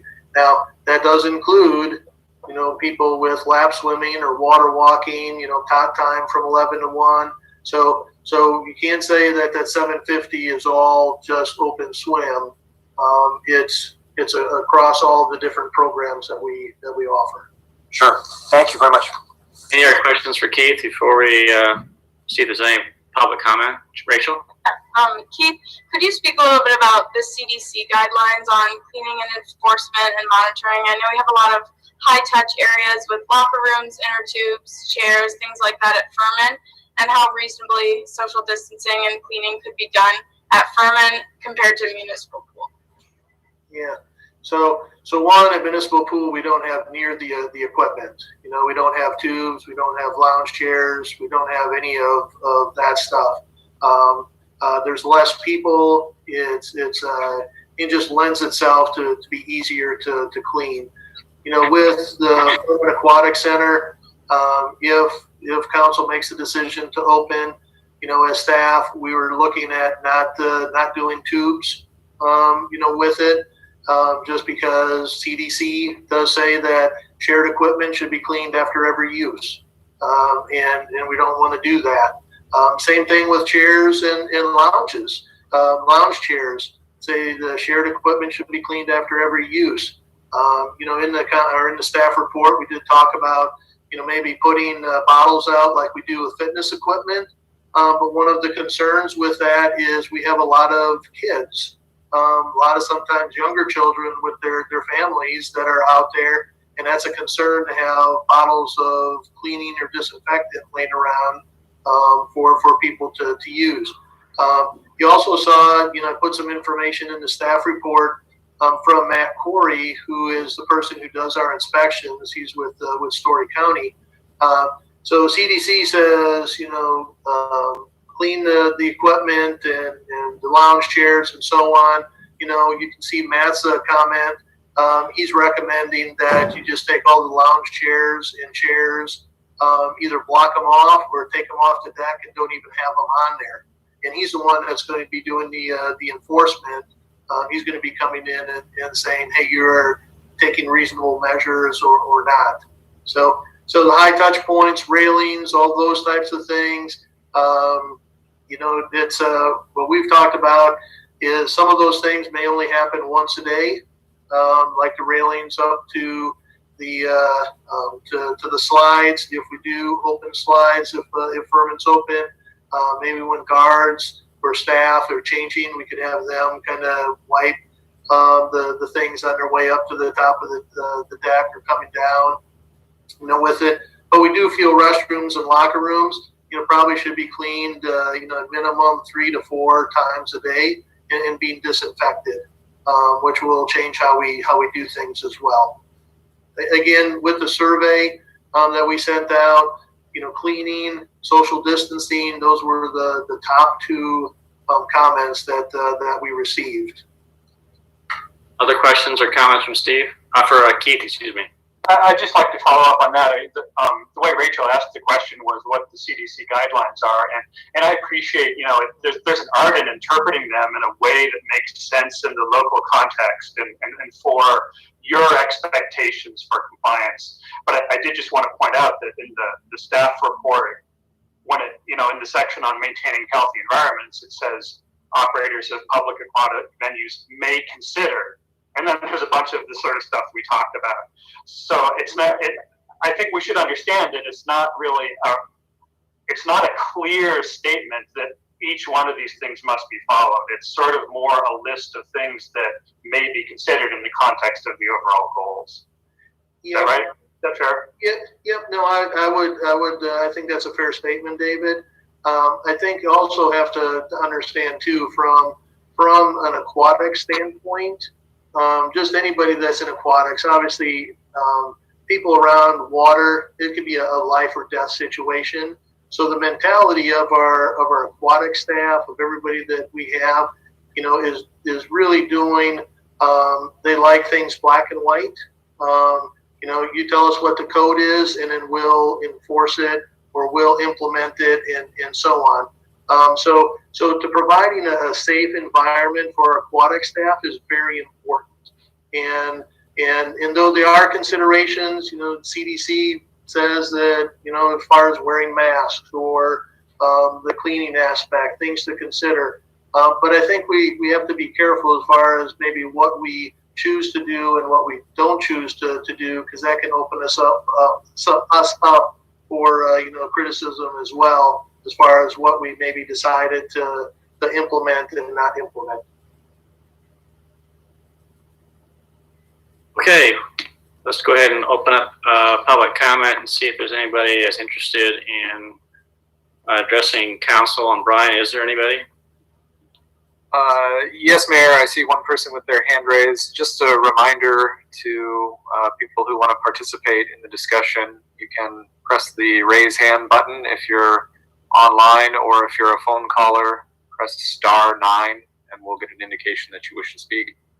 And I would ask, they would also limit their comments to 3 minutes or less, and also they need to introduce themselves and their address when they begin their comments. So, okay, Brian? Okay, the first person is Doug McCorkle. I am allowing you to speak now. You'll just need to unmute yourself and you can begin your comments. Thank you. I appreciate the time. My name's Doug McCorkle. Address is 1018 Vermont Court. I am a city taxpayer and a customer of the Parks and Rec facilities, specifically the aquatics facilities. I've used them immensely over the past decade or so and have enjoyed them greatly. I think you all have seen my letter, and I'd just like to continue to encourage the council to reopen the municipal pool for programmed use, specifically as the governor has called out. I think it would be a great benefit for the city and for those participants that have used it in the past. I think there is a great core group of citizens in the city that enjoy the use of the facility and have really missed its use during this shutdown. Specifically, Municipal, as I understand it, can be brought back online relatively quickly. I understand, just as you all have highlighted for the past few minutes, that there are a number of challenges with Furman. But specifically, as the governor has outlined it, I think Municipal offers a near-term solution to at least taking a small step forward to bringing back some sort of normal operation to the city's aquatics facilities. And then I'd also like to follow up on one point that was discussed earlier, that with the governor's proclamation today in regards to ACAC or club practices around USA swimming programs, that those can be started in an orderly fashion under specific guidelines starting June 1st.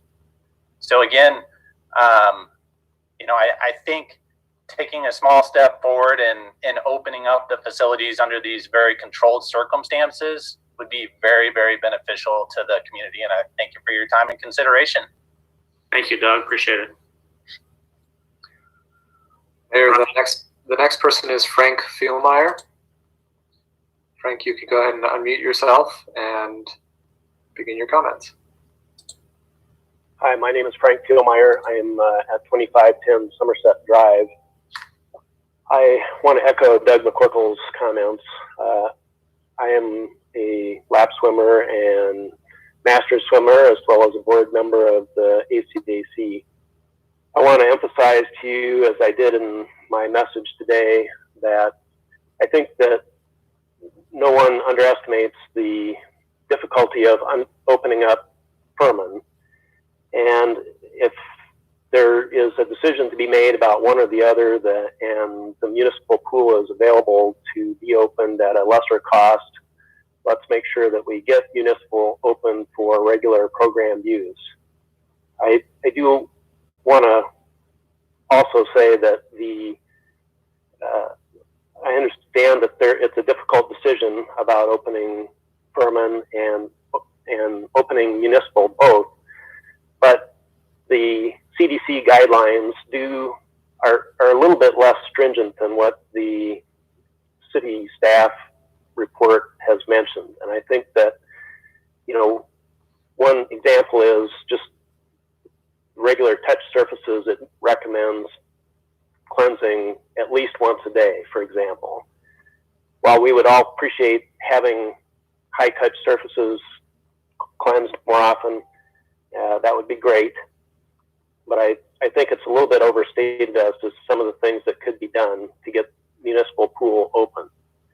Our coaching staff stands ready to work with the city staff to figure out pool times and to do it in an orderly fashion. I know our coaching staff has been in touch with the municipal pool staff about getting things opened, and there are protocols that we're following in order to do that. I also wanted to mention that the governor's proclamation of today did allow for recreational activities and specifically called out swimming, among other things, as being allowed, even though there might be closer proximity than 6 feet, and that our staff, and I think most masters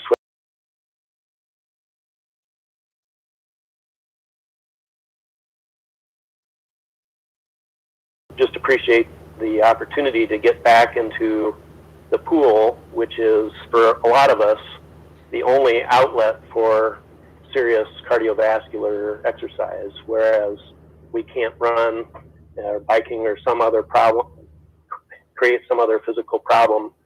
And there's a large segment of the population that does need the access to the pools. And I do thank you for your consideration. Thank you, Frank.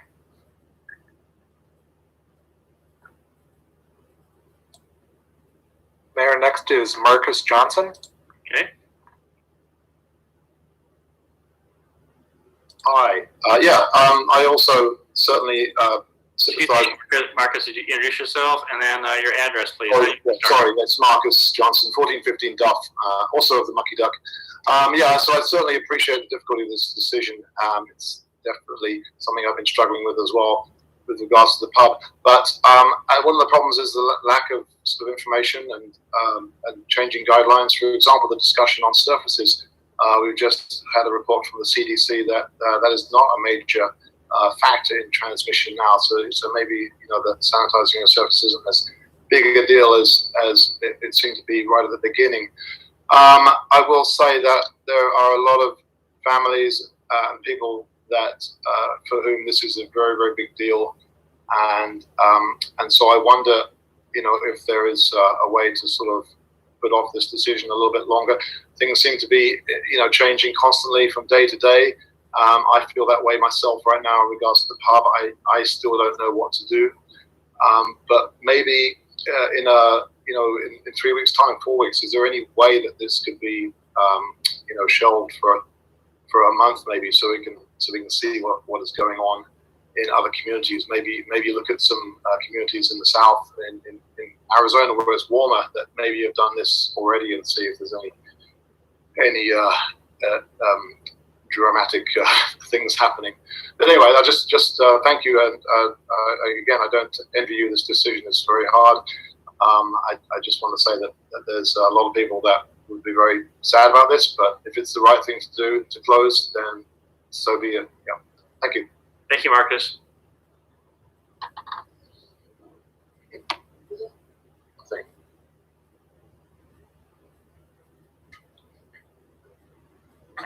Anybody else, Brian? Mayor, I do not see anyone else with their hand raised. Okay, we'll close public input. Council?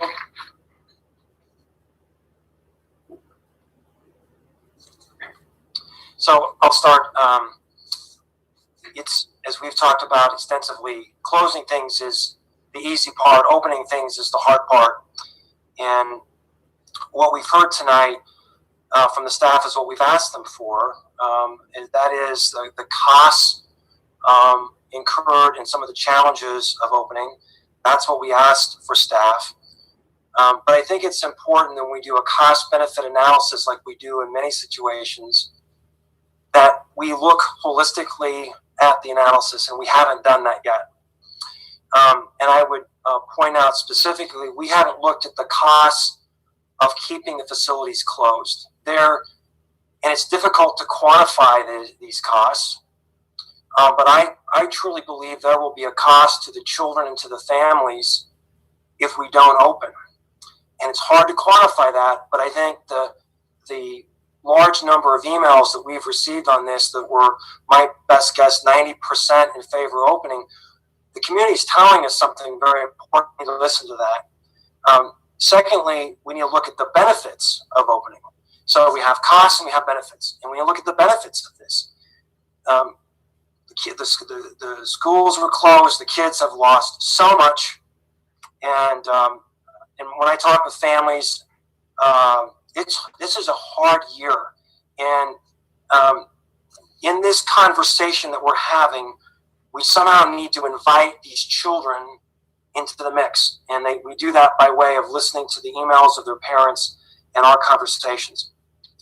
The cost of $20,000 in a $250 million budget is really a negligible cost. And I know we're trying to keep our dollars tight this year with budgetary constraints. I get that, but $20,000 is not an issue for us.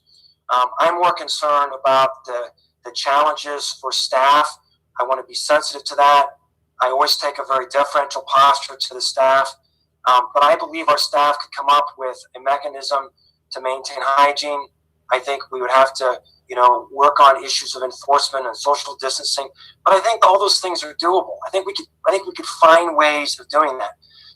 But the number that's staggering to me is that our normal utilization is 75,000 over the course of 100 days. So 750 people per day take advantage of this. I hope we're considering that. So we've got two decisions tonight. And so I don't know, Mayor, how you want to take this. If you want to just allow for some general council comment, and then you want to move to a motion, or Mayor, what would be best for you? Well, I think that would be appropriate to first get any more response from council. I think that the other thing I might just add, Tim, is that, and the input, the advocacy is open up the pool, open up Turmeric Aquatic Center, but the point is there expectation that means a slide and everything as it was last summer, or is it open it up so we can have swim lessons and lap swimming? And I think that's part of the issue. Is that's why I asked, Mark to explain. We don't have any option to open it up for free swim and recreational type use until June 17th at this point in time. And the question on the cost was, if we're going to bank on or hope that it would open up by the 17th, you have not only filling the pool, but you got, hiring of people, and then all of a sudden she says no, then what happens as well too. So I'm just trying to get the public to understand that council has to wrestle with an awful lot of moving parts here. It's not just a matter of, I think everyone on council would love to open it up and be done with it and move on. But the point is, first of all, our hands are tied from the standpoint of recreational swimming, and I think has to be teased out. But anyway, I open up the rest of the council. Go ahead, Tim. I think that's fair, and so what we would be doing is putting in place a process in anticipation that the governor would. The momentum is towards opening, not closing, and so I think it's somewhat likely given the cadence of opening.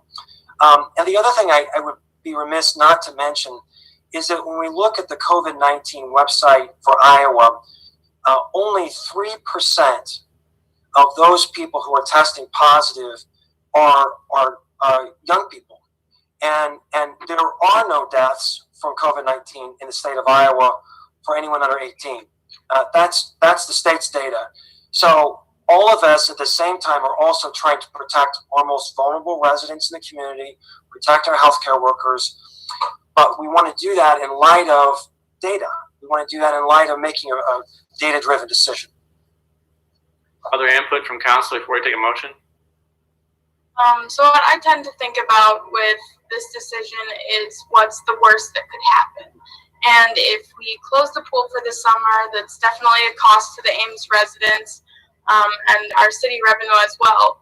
But if we open it and there's an outbreak and people come from neighboring communities whose pools have closed and students don't feel safe to come back to Ames in the fall, I mean, that's the health and safety of our residents, that's future residents of Ames, and that's what we've been trying to prevent this whole time, because we want to make sure that Iowa State is able to open in the fall and students and others feel safe.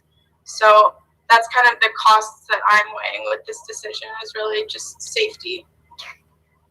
Amber? Yeah, I tend to agree with Rachel. I sympathize with the kids and the families across the community. I have two of my own at home who are aching to get out and be with their friends and do all of the things that they're used to doing during the summer. But I have a number of concerns, some of which Rachel already commented on. But I also have some concerns about our staff, and not only the burden that we placed on them, but the health risk that we put on them with really the impossible measure of keeping people socially distant in that type of environment.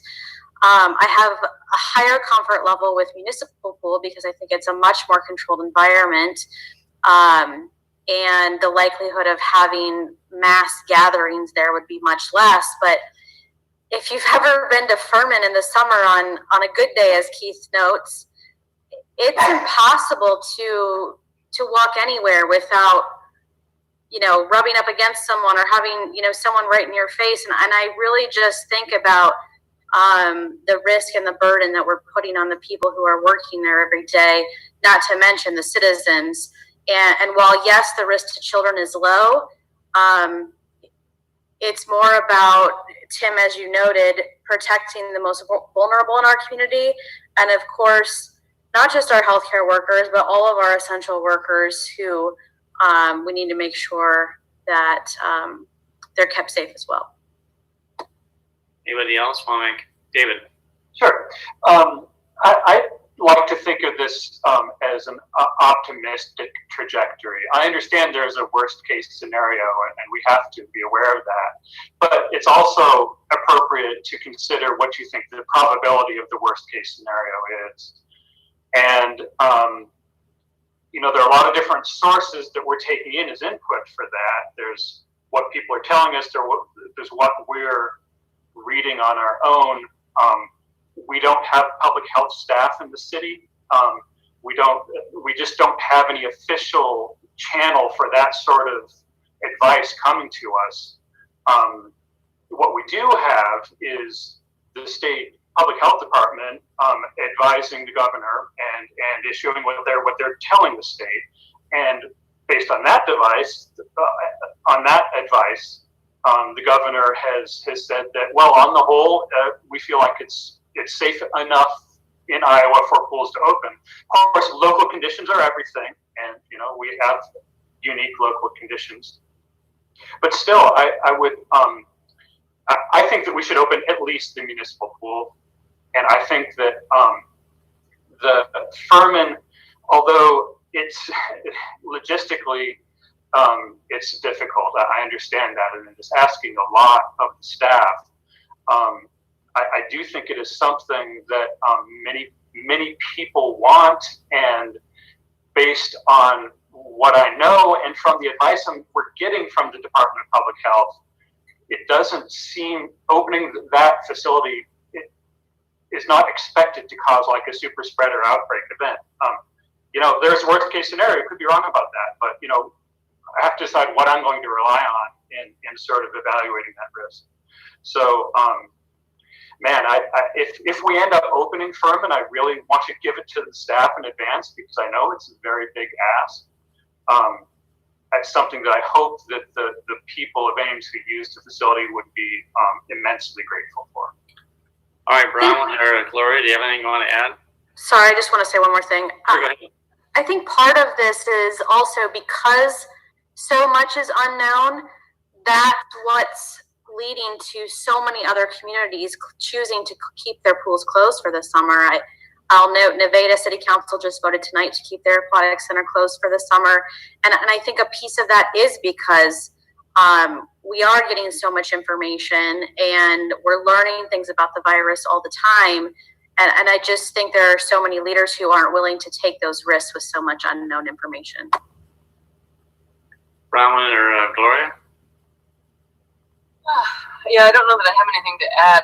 This is a tough one, and I can see it both ways. You know, I think I'm kind of with David in that I'd like to see at least the municipal pool opened, but then also echoing what Amber said too about the burden for staff. I am really sensitive to that.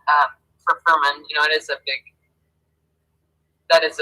big undertaking, and so that's kind of where I'm at. You know, I think the risk of, you know, the outdoorness of Furman is attractive, and you know, I think that the risk is somewhat limited in outdoor circumstances. So I probably tend to be a little more liberal leaning in terms of reopening Furman than maybe some others are. But yeah, it's tough. It is really tough. So I don't know. Okay, thank you. How are you, Gloria? Anything you want to add?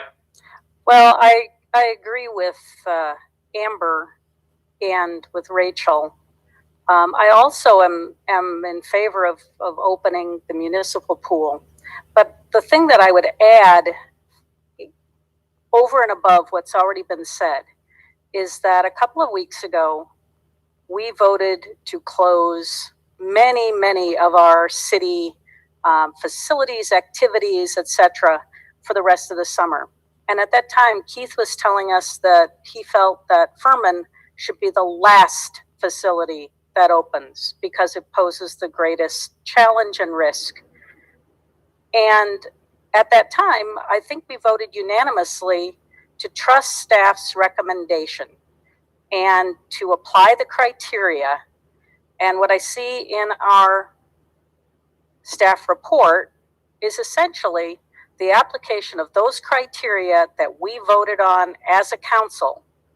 And so I'll say what I said then, and that is, I don't think I should be making a decision about this facility when there are people who are studying this in much greater detail and are looking at the staff consequences and the consequences for our citizens in light of the CDC, the various association recommendations, and I think are much better informed about what is advisable at this stage and what is not.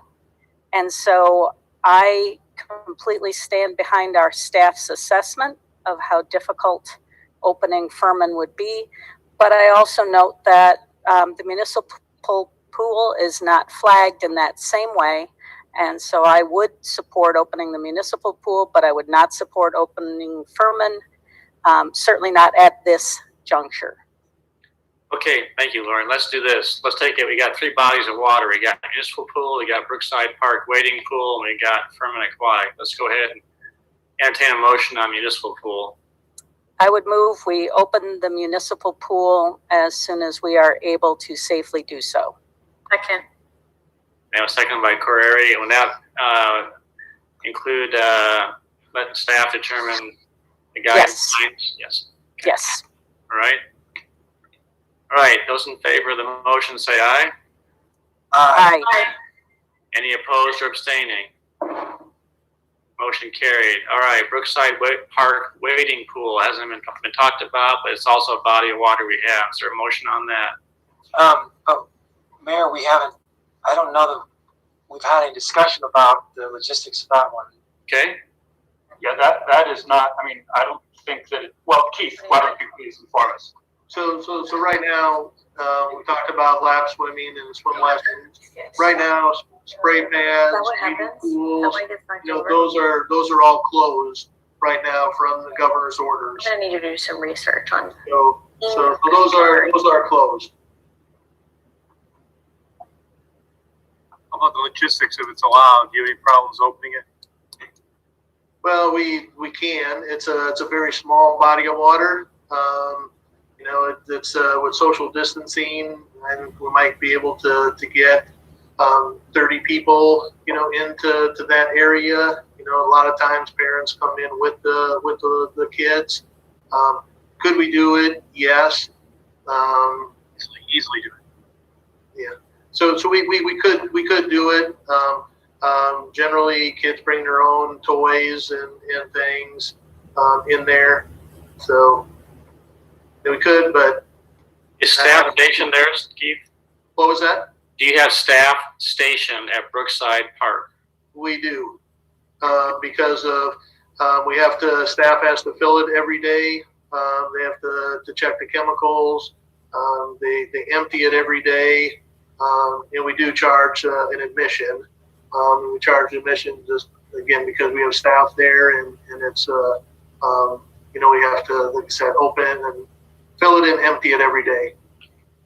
Keith, is the staff that is doing the filling and the opening the maintenance staff that has not been hired? No. What we generally do is with that one, I believe it's one of our admissions concession people that go over there and open it up. I know at times we used to have a lifeguard, you know, go over there and do it, but I think we're in an admissions and concession staff right now, you know, doing it.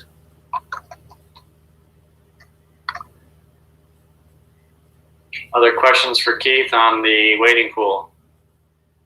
I don't think that we had a clear sort of judgment statement about whether we should be thinking about opening the waiting pool or not. Do you have one, Keith or Steve?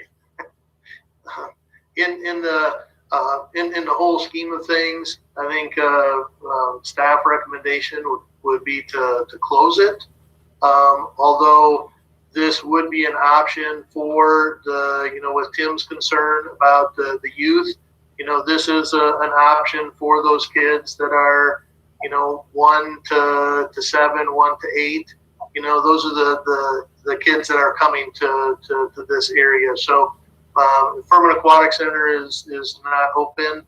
You know, this would be an option for those younger kids to at least get some water time. Do you have concerns regarding trying to maintain social distancing and limiting the number of people in that area? Because it's pretty small footprint, so to speak. And you talked about the challenges that staff may encounter saying, I'm sorry, we can't go in, while you have kids that are 1, 2, or 3 just standing there with their mom wanting to get in. Any thoughts on that? Yeah. Well, it's always difficult telling a youngster, no, they can't do something. And with that age group, social distancing is even more difficult.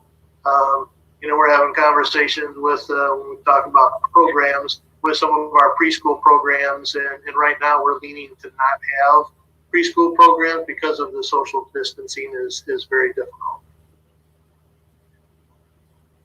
Right. Any other questions or discussion regarding the waiting pool? So just to clarify, the governor has not opened waiting pools at this point. Is that correct, Keith? It is. Okay. I move that we would open the waiting pool contingent upon the governor's decision to open waiting pools. Is there a second? Second. All right. Moved and seconded. Any further discussion? Bronwyn, your comment? Yeah, no, I mean, I'm torn on this one too. It seems like it's pretty low use when I've witnessed that waiting pool splash pad in action, or when I used to take Lily in there. So I think, you know, it would be doable to enforce the social distancing based on what I've seen. Okay. And Keith, just to clarify, is there chlorine in that water? Yes. So it's outdoors, it's chlorine. I don't know, it seems like a pretty safe arrangement. Everyone understand the motion? Those in favor of the motion say aye. Aye. Aye. Those opposed? No. Rachel, were you a no or a yes? I'm sorry, I couldn't hear you. Nay. And then Brown, are you an aye or nay? I was an aye.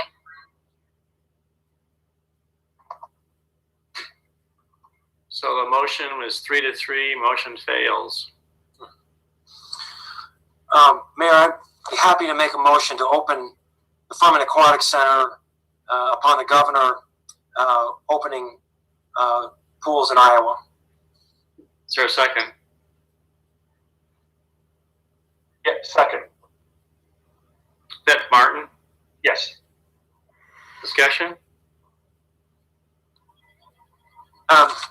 If I could, and I don't want to overthink this if the votes are sort of set in stone. We talk about a lot about the importance of receiving public input. The public's given input. The question is whether we're going to listen to that public input tonight. Gloria is right that we made some decisions a couple weeks ago to close some things down, but a lot's happened in the last couple weeks, and we intentionally let this one be decided today to give more time for exactly the same reason we wanted to have more time to look at this. And the fact that there are other communities that have gone a different direction, okay, I frankly think if we have the courage to open up Furman and give our children the opportunity to enjoy this, I think that will cause communities all over central Iowa to revisit this. I think communities will look to Ames as an example and consider their own situations differently. So I think this is an opportunity to take a leadership position. I'll just add that we do have a lot to balance here. Sure, we got a lot of emails in the past couple of days. It's not the entire community, and so it is up to us to figure this out. That's all I'll say. So your motion is to open it up when the governor, that means everything, including the slide, that includes the inner tubes, that's everything. Is that correct? No, and I appreciate that. If I could amend the motion, it would be to open it and defer to staff in terms of implementing appropriate hygiene and other best standards for the opening.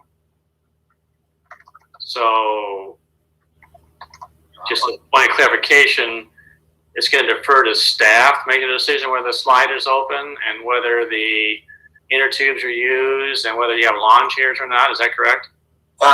Mayor, I guess I believe it's for the council to make broad policies, okay, and then look to the staff to implement and think through some of those details. The last thing you want is us to decide all those particulars. And over time, there may be additional guidance that we receive on some of those things in terms of, to what degree are surfaces a concern. And so I would feel comfortable and confident in Keith working through those details. David, you comfortable with that? Yes, I'll say. Okay, all right. If I could say one more thing, Mayor, on this. This is such an important point for our community. And this is my last point. With all due respect to Rachel's point, if our mindset is making things from a posture of the worst that could happen, we might as well go home. That's going to shackle us and paralyze us.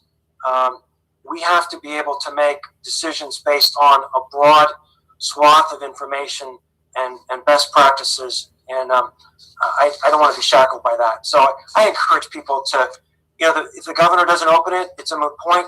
If the governor opens it, let's give these kids a chance to have a summer. Thanks. All right. Rachel, given the Amy, given the fact that it's challenging to hear ayes and nays, would you just do a roll call on this, please, so we're all clear who's saying yes or no? Sir. Martin? Aye. Judy Hansen? Aye. Betcher? No. Garten? Aye. Junk? Nay. Corriere? Nay. Okay. Motion failed.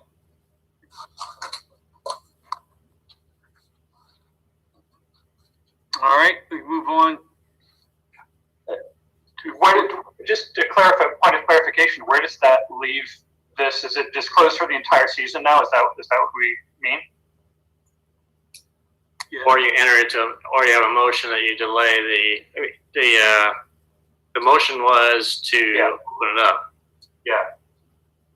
So I guess if we move on, then we would have to get it on the agenda to make another decision later. Right? That or I would say you have to have a motion to. But it just can't work that way. Eventually, I mean, we're going to assume you made a decision, so we're not going to make those improvements.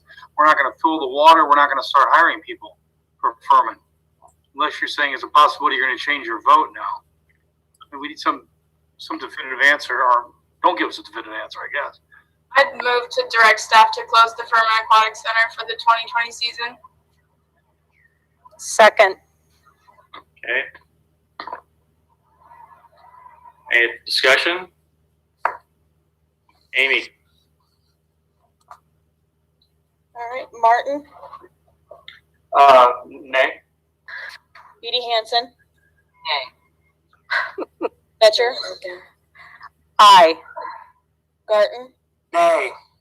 Junk, Aye. Corriere. Aye. Okay, so now we don't know anything more, right? Well, no, I mean, the mayor can break a motion, right? It's just that he chose. Oh, yeah, okay, good point. So you just vote aye in this case, but.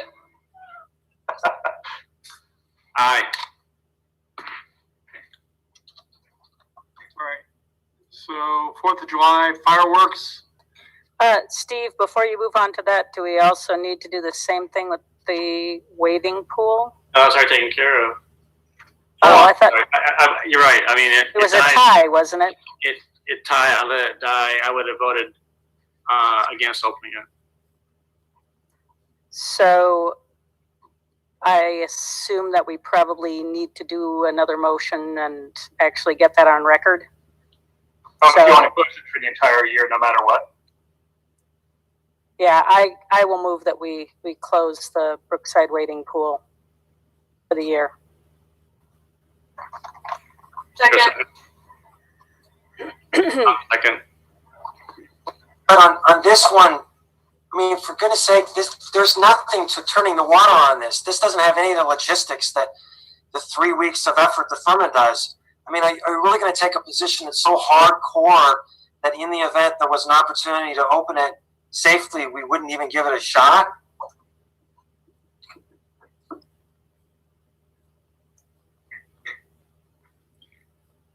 The motion was, Amy, would you repeat back the motion that was a 3-3 tie on the wading pool, please?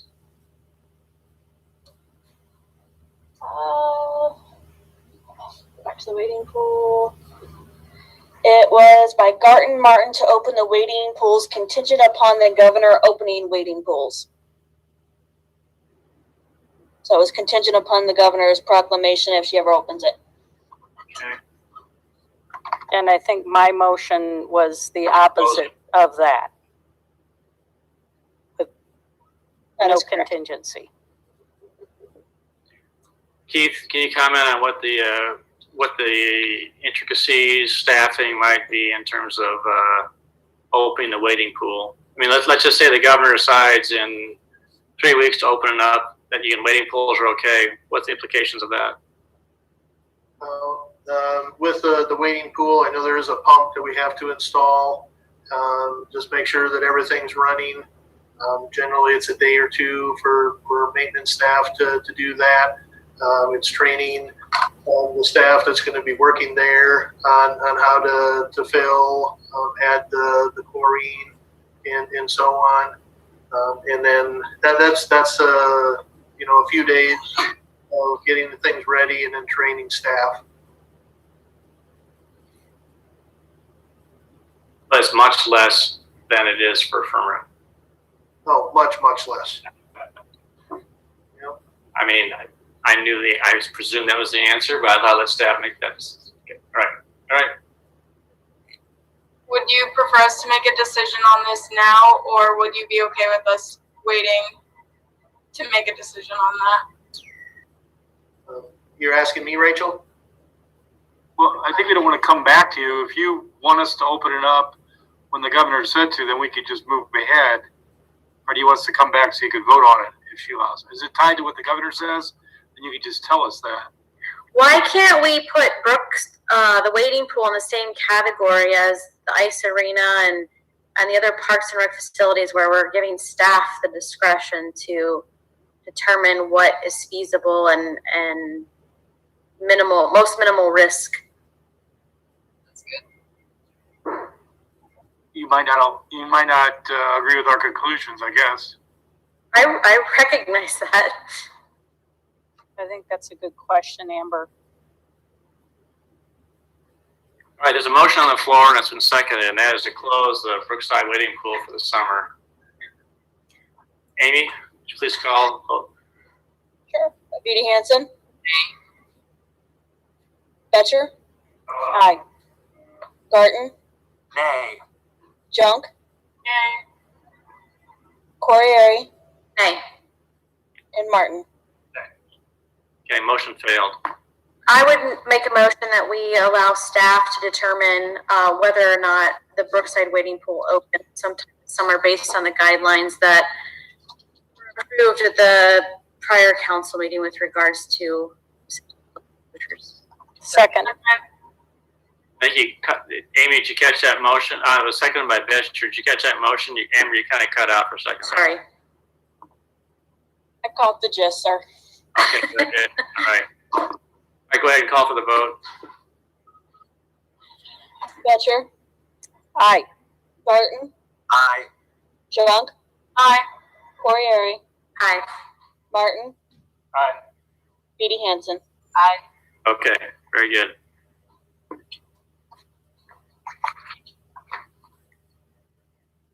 Right, Steve, on the fireworks. Oh, wait, before we go, is there anything else, Keith, regarding aquatics that you need any kind of feedback from council on?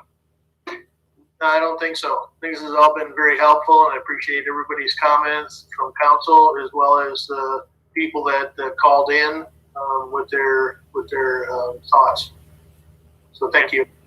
Thank you. All right. Item C, fireworks. Well, if you recall, last week we were talking about the city council trying to prevent large gatherings as a way to keep our citizens safe as the society and the city opened up, but trying to prevent those large gatherings. One thing people look forward to, quite frankly, is the 4th of July fireworks. And you ask us to actually have discussions with Iowa State University and also the Convention and Visitors Bureau about their plans regarding this event. Now, really, you have very little control over this, except you do approve the fireworks permit. But historically, the event itself takes place on Iowa State property. The fireworks are actually, they're ignited there, and the bulk of the crowd in a large, take advantage of the large parking area that's over by Hilton Coliseum. So the university kind of hosts them. As part of your contract with the Convention and Visitors Bureau, part of the money you give them out of the hotel motel tax is with the understanding that they will pay for and actually administer the fireworks each year. So we went back, as you directed, staff from the city, Iowa State University, and Convention and Visitors Bureau, they got together. And I think the bottom line is that I think they believe at this time, they feel more comfortable that we not pursue the 4th of July fireworks this year, not to host them. A companion issue then is what to do with the money that you have budgeted for that, and there's a suggestion that the Convention and Visitors Bureau be able to keep the money that they would have spent on fireworks to help take care of their budget, which has been drastically impacted by loss in hotel and motel tax funds. So there's a number of options here. You could try to identify other locations, perhaps out of Iowa State University property, to shoot off the fireworks, and maybe if you found a large enough facility to accommodate people to observe them, or just not have a spot for people to observe them. People would just have to try to find a place close on public property or private property to watch the fireworks, wherever we choose to do that. That's the consensus of 3 staffs that this year you not host 4th of July fireworks. Now, there's been some discussions also, perhaps later on in the year, would there be an appropriate date and time to shoot off fireworks for the community? Perhaps in conjunction with Iowa State football game or some other event. That'd be something you might want to discuss with the Convention and Visitors Bureau also, if you just didn't want to eliminate fireworks.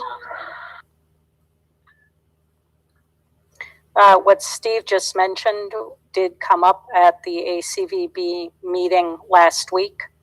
And so there was some discussion about the potential to have fireworks later in the year in some other context rather than the 4th of July. So with regard to the funding, if the ACVB received that fireworks funding without doing the 4th of July fireworks,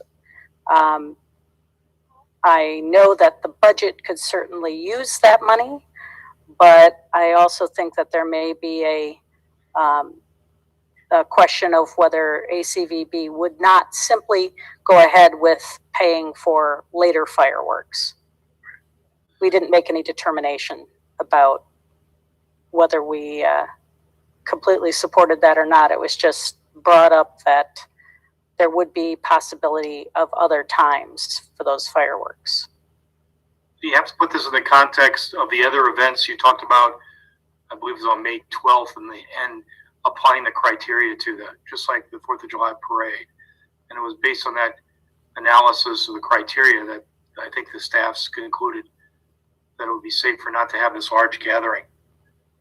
If you've been there, it's not just the time where we shoot off the fireworks, but it is a time when people gather for longer periods, maybe 4 or 5 hours on Iowa State property.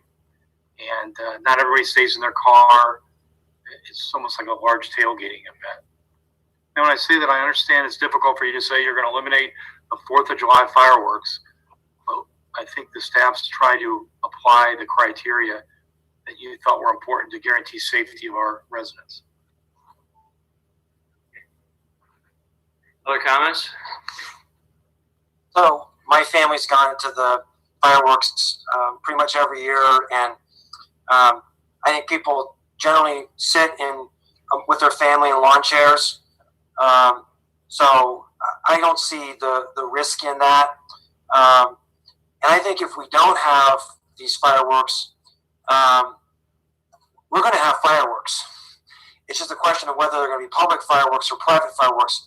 And I'm not going on a limb. I think there will be fireworks all over town. I think people will say, we're going to have fireworks and we're going to do them in our own backyard. And I think it'll be an incredible night of fireworks, whether it's a organized one or one that's haphazard. Yeah, the direction from you, I think, would be just to tell the Convention and Visitors Bureau you want to continue to find fireworks for the 4th of July. Whether they're ultimately allowed on Iowa State property is really not within the purview of the City Council. So I think that's really the direction. If you want to continue to have fireworks, and they'll have to, this Convention and Visitors Bureau will have to find a location. And maybe at Iowa State Center, it may not be. But I think that's the proper motion if you want them to continue. And then we'll have to come back with a permit when we find out what's the approved location.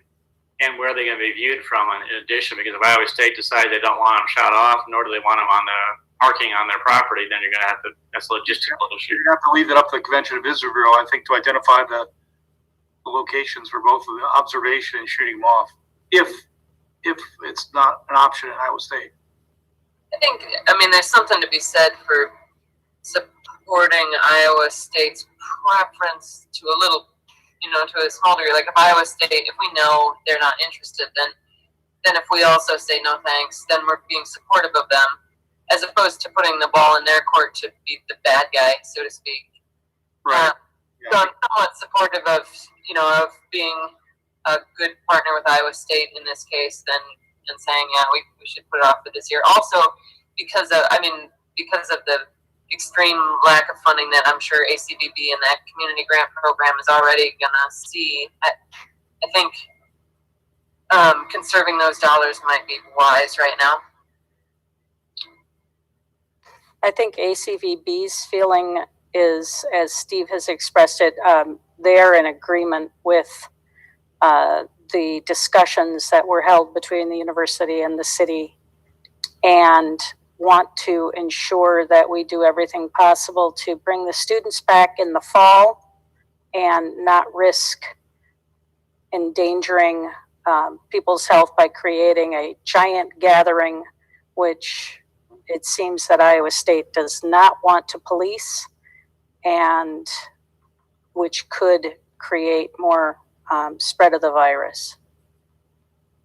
But people don't sit together. I mean, they're not all in a big group. I think social distancing happens naturally at this. I mean, of any event, this is an event where people social distance, and they come, they bring their food, they do their thing, they hang out, they watch the fireworks, they get back in their car, and they leave. This is not where we all like sort of sit together. So someone needs to explain why this is a great risk to me. The problem is that the Iowa State police have to interact with multiple individual groups that may be acting unruly, or I don't know. I don't attend the fireworks. I can see it from my house. So as I understand it, the concern is for Iowa State police and the way in which they interact. So it's not the individual groups per se, it's multiple individual groups that have those interactions. That's correct.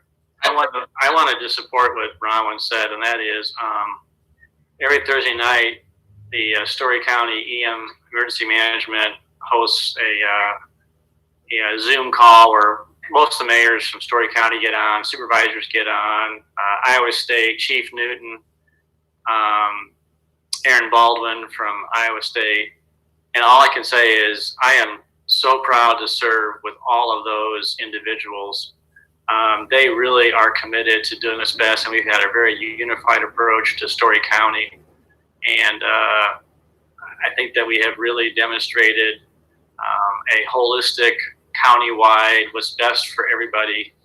And there's been a lot of discussion, and I think Bronwyn's point is that if Iowa State has made it clear their preference is not to do that because they're trying to protect their staff, I think it would, well, one, we make us do what's best for the community, but two, is it also would be a real affirmation of our commitment to continue to work together as a community. And if they decide they prefer not to, it won't make them out to the bad guy as well. So I understand your point, Tim. I get it, and we all know these are hard decisions, and some people won't be happy and others will be happy. But the point is that I just want to share with you that there's been tremendous collaboration, and I hope this doesn't create anything that puts them in an awkward position anyway. Now, Brian, is there anybody that has their hand raised and wants to give any kind of public input on this particular topic this evening? I do not see anyone with their hand raised. All right. Brian, do you know how much was budgeted for, someone asked me about fireworks? Well, the way the contract works with ACBB, we give them 5 cents out of every 7 on the of the hotel motel tax, and the contractor requires that they put that towards events and activities, a certain portion of that total taking to events and activities, including the fireworks. It doesn't specify how much. I don't know how much they've spent on them in the past. So their contract is specified. No, it doesn't specify a dollar amount. My recollection is that it's in the 30s. That's what I was thinking. I will close public comment then, Brian. All right, is there a motion? I would move option 1. And just for the general public, Rachel, what is that option? Do not proceed with the 4th of July fireworks display for 2020 and waive the requirement in the ACBB funding agreement to use a portion of its revenues for a 4th of July fireworks display. Thank you. Is there a second? Second. Corey Erie seconded. Discussion? Any further discussion? If I may, I think it's just important that these three large entities have all agreed that this shouldn't happen on the 4th of July. And I think that's what this motion is. It's about whether the fireworks happen on the 4th of July or not. Seems still an ACBB's ability to propose an alternate celebration, maybe after the students are back or something. I think that would be great if they do so. I don't think we're requiring it, but that's where I stand on this. Which would be more in line with option 2. Is that correct, David? I take that back. No, it'd be a different alternative. This is actually saying alternative method of displaying them. You're just saying postpone the date, for example. I'm saying, well, option 1 is stated, lets them decide what to do with these funds, and they could come back with a fireworks proposal. I'd encourage that, but I don't want to require it. Yeah. Okay. All right. Roll call, please. Barton, Nay. Junk. Aye. Corieri. Aye. Martin. Aye. Beatty Hansen. Aye. Betcher.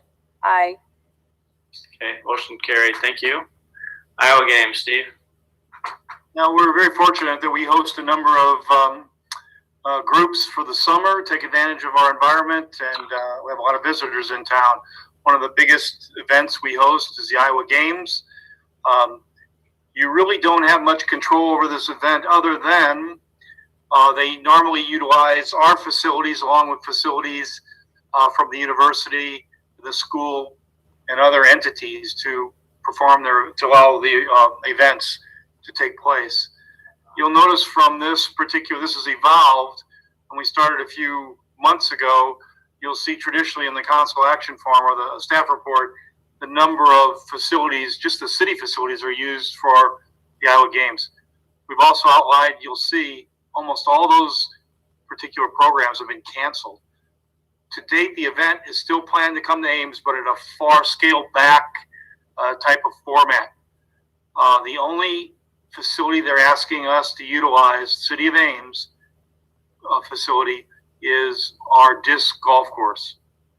And since we are also allowing golf at our Homewood golf course, we believe we could meet the necessary distancing requirements and other requirements to allow them to utilize the disc golf course for their activity. So that's all they're asking for. We think you could pass a motion allowing them to use it. I will say they'll probably make a final decision in a week or two whether they're even going to come to Ames or have they cut back the program so much that they're just going to cancel it. Right now, they're only asking for permission to utilize one of our venues, and that's the disc golf course. We as staff believe it's possible to do with your support. So that would be option number 1. Discussion or motion? I would move option 1. Second. Moved by Betcher, second by Junk. Discussion? Those in favor, say aye. Aye. Aye. Any opposed or abstaining? Motion carried. Resource recovery plan, Steve, anything we want to talk about? The next two here, I just want to inform you that administratively, we are opening up as of today. We opened up the resource recovery plan to individual cars and individual pickup trucks. Over the past 3 months, your garbage haulers were able to bring in garbage to the facility, but we had closed it down to the individual car lines. We've opened that up as of today, and we're taking refuse from individuals, and I think that's worked pretty well today. In a week, we'll open up our household hazardous waste facility. We have always done that by appointment, and we'll continue to do that. So I'm not really asking for permission. I've actually already opened it. And as you probably know, we started the drop-off and pick-up at the library. We started that particular service, and we'll continue that until we gradually open the facility after July 1st. So I hope people are availing themselves of that service. Now, the other ones I want to talk about, because I want to get direction from you, whether the governor changes her mind and changes her proclamation in the future, so we don't have to come back to you. So there's 4 different facilities that I want to get direction on. Now, the first one, we did close down the skate park. The skate park was not, excuse me, not the skate park, the dog park. The dog park was not closed down by the governor. All right? So I'm asking for direction on this particular venue. I think many people have talked to me about it. You've gotten a lot of input from citizens about reopening the dog park now, the dog park, which I believe is still allowed by the governor right now. We're prepared to do that if you want to give us a motion on that, to that effect. John, you ready for a motion? Yep. I'd move to open the dog park. Second. Discussion? There, say aye. Aye. Any opposed? Okay. Next one is the skate park. Now, remind me, Keith, the skate park, that's allowed or will be allowed or is allowed now? No, right now it's not allowed to be open per governor's orders, but it will be allowed as of June 1st, which is next week, Monday. That's right. So we could continue to close it even after the governor would allow it.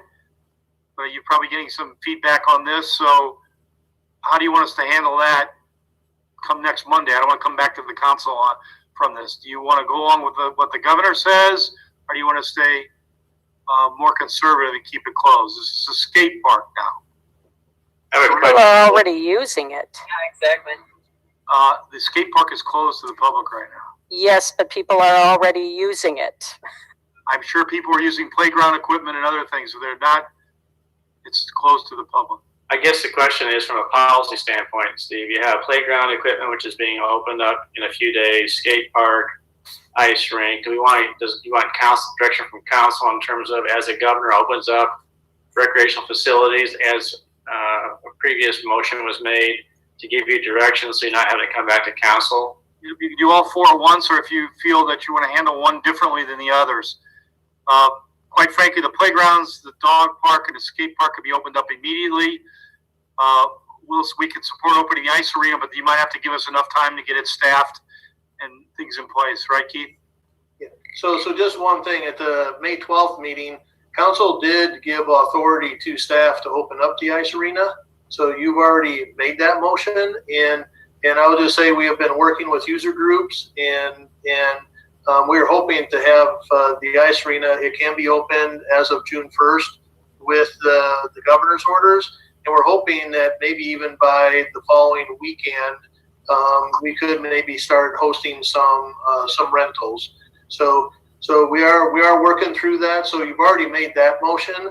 The one thing that I would say regarding playgrounds is, if you remember, prior to the governor's orders of April 6th or April 7th, on April 3rd, the school district and the city of Ames jointly closed the playgrounds.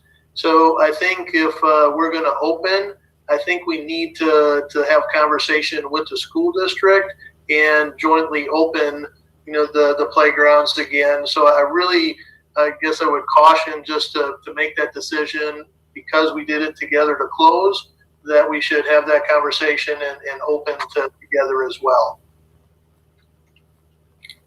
Okay, so really all I need is the three: the skate park, the dog park, and the playgrounds. With the understanding we'll have to work with the school district to open at the same time. No, correction. Keith's saying he wants to wait for the playground, correct, Keith, and work with the. Yeah, that's what I'm sorry. Did I not say playground? We'll have to work with the school district on the playground. And again, just like you've done with some of those others, you could probably make a motion that open as soon as we can work it out with the school district, or defer it to staff to have that conversation, and then open as soon as we can. Well, we might have to. Again, we may have to go independently if that's what the council wants. If it's important to get the playgrounds open, the school, for whatever reason, security purposes, want to keep theirs closed. You'll need to tell us whether we. I think we ought to tell them we're going to do it. The school district decides not to do it. All right, let's get a motion on the skate park then. I move we open the skate park as soon as possible. Second. And And it might be subject to the governor's timeline, which is June 1st. Is that right, Keith? Yes. All right, so as soon as possible, it'll be June 1st. Thank you. All right. Those in favor of the motion say aye. Aye. Any opposed? Okay, how about the playground equipment? I just want direction to you. Do you want us to open those playgrounds when the governor allows it? Subject to working together with the school district? Yes, but we may open it even if the school district decides not to open theirs. Okay.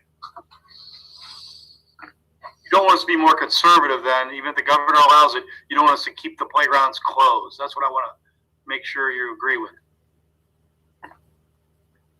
Be in motion? Yep. I move to open the playgrounds as soon as the governor allows it. Second. Those in favor say aye. Aye. Aye. Aye. Any opposed or abstaining? Carried. And ice rinks already been taken care of, correct? Yes, I forgot. Yes, you did give us direction at the time and date that the staff chooses, I think. Is there anything else which is currently closed that we should be aware of or should give direction, or the council should give direction to staff on? Those are the ones we've heard about. Have you heard of anything? That's why this is a good time to give us direction now if we've missed something.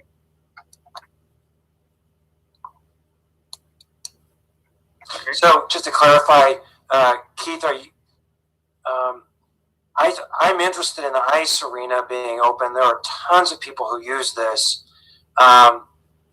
Is this a policy issue, or is the motion that we did before enough? Yes, we're going to open it. It's just if you told us to open it on tomorrow, we wouldn't have it staffed up or ready to go. We're going to open it as soon as possible. That's. But we want to make sure we're ready to handle This it. direction on May 12th is plenty, and that's what we've been working towards. Looking at the criteria, we have a few things to put in place. We should be able to get that done, and like I said, we may open, by not this coming weekend, the following weekend. Okay. Anything else on this item, Steve? No, just to remember all the other ones you did close down from the. There's going to be things like municipal band, remember, and we made some other decisions on some of the other events. So I'm assuming those still stand. Although the governor may start allowing these kind of large gatherings, you have been more conservative through September, if you remember. Okay. All right. Let's go ahead and take a 5-minute break, and then we'll resume on item 46. Good. Thank you.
Item 46, final plat for 321 State. Kelly and Vanessa.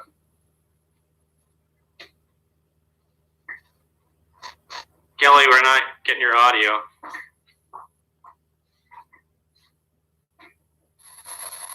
Now you're scratchy.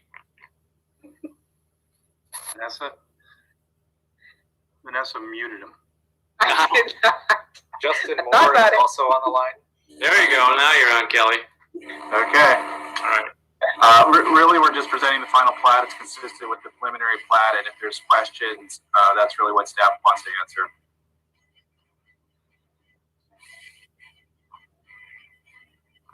Questions for staff on this final plat? Kelly, it's presumed that we will actually, our council will see a phased plan on what might be done for phase 1 and phase 2 for improvements. Is that correct in the future? Yeah, when we get to the public improvement plans and we start the alternates and the bid packages, that's when we'll have a better understanding of the phasing.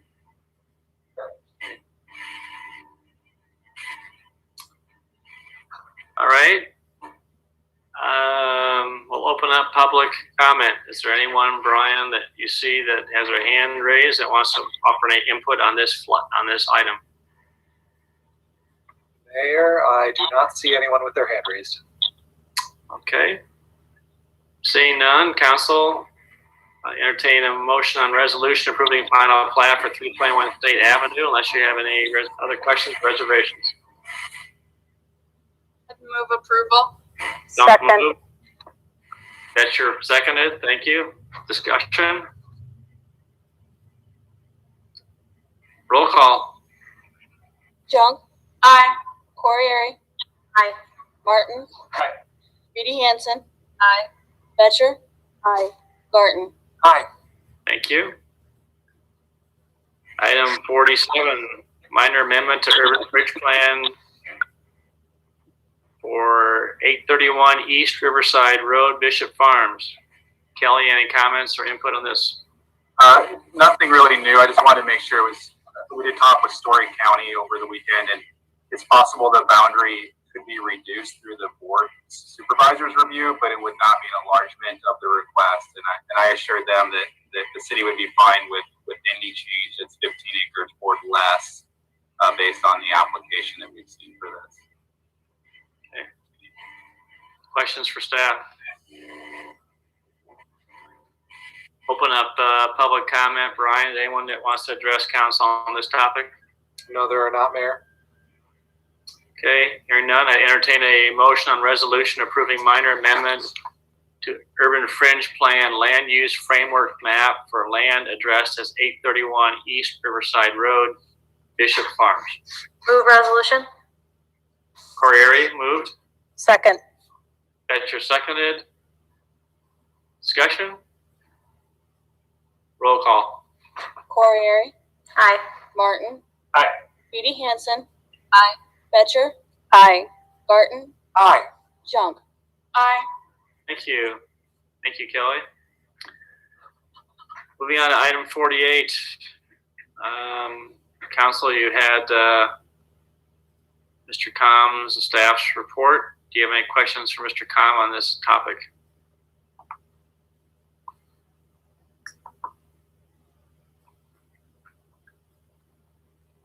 Any comments, Don, that you want to make? No, Mayor. I'm just here available for questions. I think Colin Detman may also be on as the manager of our energy markets, but we're available for questions. Okay. All right, I'll open up public comment on this item. Is there anyone, Brian, that wishes to address council on this topic? Mayor, no, there are not. Okay.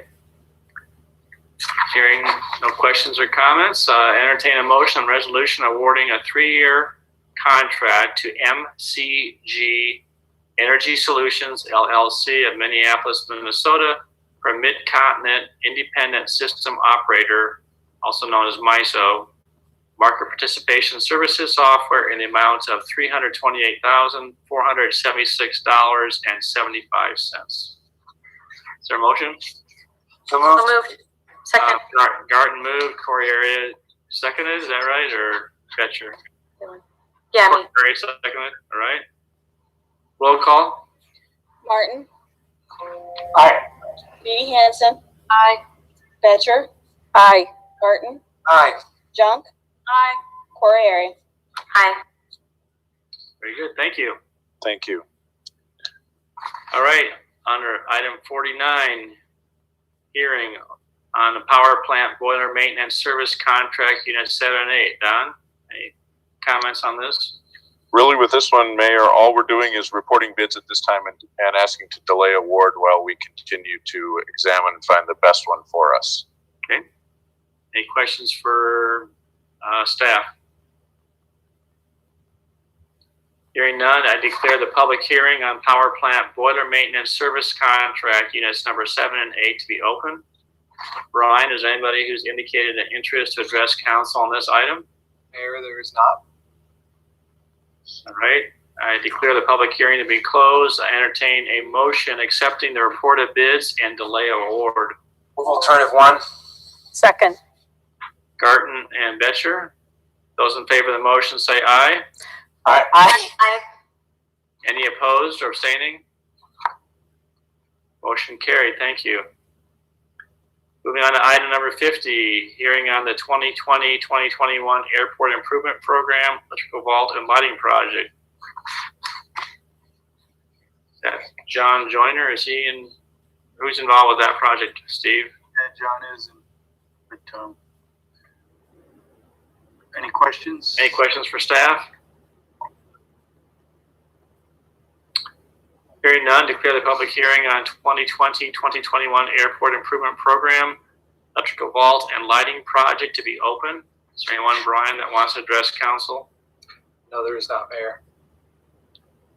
Declare the public hearing to be closed. Entertain a motion on resolution approving final plans, specifications, and awarding contract to Kimry Electric of Urbandale, Iowa in the amount of $447,055.60, conditional upon receipt of an approved FAA grant for each portion of the project. Move alternative 1. Second. Garten and Corriere, thank you. Roll call. Dee Hansen, Betcher, Aye. Barton, Aye. Junk, Aye. Corey. Aye. Martin. Thank you. Item 51, hearing on electrical distribution parking lot reconstruction project. Any questions for staff on this project?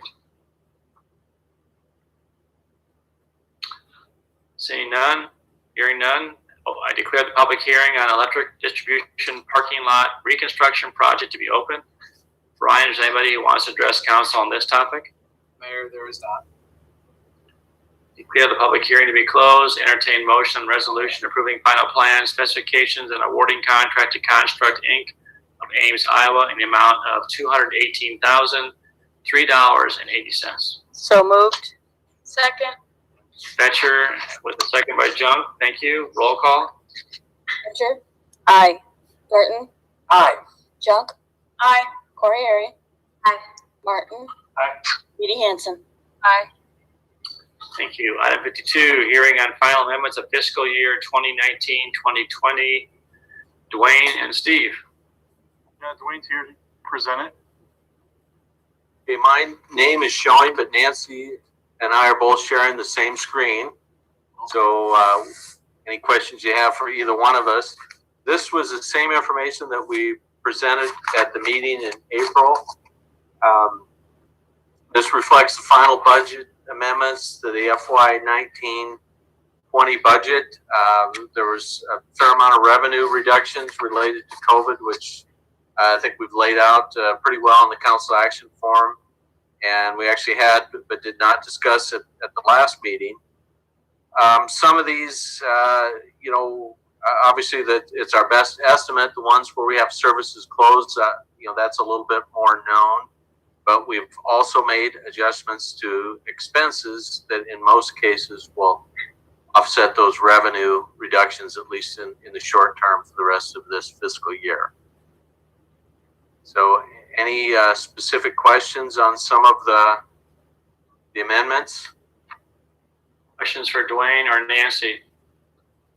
I have a question that I hadn't anticipated asking, and it relates to the changes that we're going to be making in our ordinance regarding the transit board and changing the name of the GSB to student government. Our budget books for 2019-20 and 2021 both refer to the GSB in multiple places. Is that something that we have to move to alter, or is that something that can just be edited by you, Dwayne, or Nancy? We can edit that. Yeah, we Sure.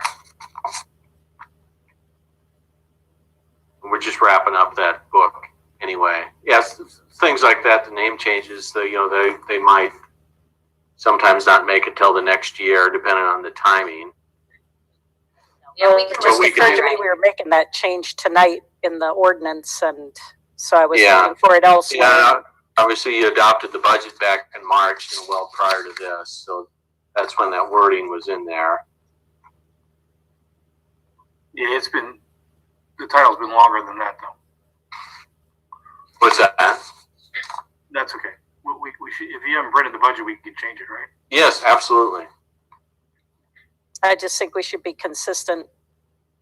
No, I agree. We can make that change. Okay. I'm going to open the hearing on the final amendments for fiscal year 2019-2020 budget. Brian, is anybody that wants to address council on this topic? No, Mayor, there is not. All right. I'll declare the public hearing on the final amendments to fiscal year 19-20 budget to be closed. Entertain a motion resolution amending current budget for fiscal year ending June 30, 2020. Move the resolution. Second. All right, Betcher and Junk. Roll call, please. Barton. Aye. Junk. Aye. Corriere. Aye. Martin. Aye. Beatty Hansen. Aye. Betcher. Aye. Thank you. Okay. Thank you, Dwayne and Nancy and Steve, for all your work on that. I know it was an extraordinarily different year, but appreciate your efforts and for your report. Thank you. All right, moving on to ordinance number 53, ordinances. First passage of ordinance updating the name of Iowa State University Student Government and Ames Municipal Code, Section 26A. Any questions for Mark on this one? Hearing none, I will open up public input on this item. Brian, is there anybody who wants to address council on this particular topic? Mayor, there is not. Okay, close public input. Entertain motion on first passage of ordinance updating name of Iowa State University Student Government and Ames, Municipal Code Section 26A. Mom first. Amber, Second. Yeah. Rachel, move second. Thank you. Roll call, please.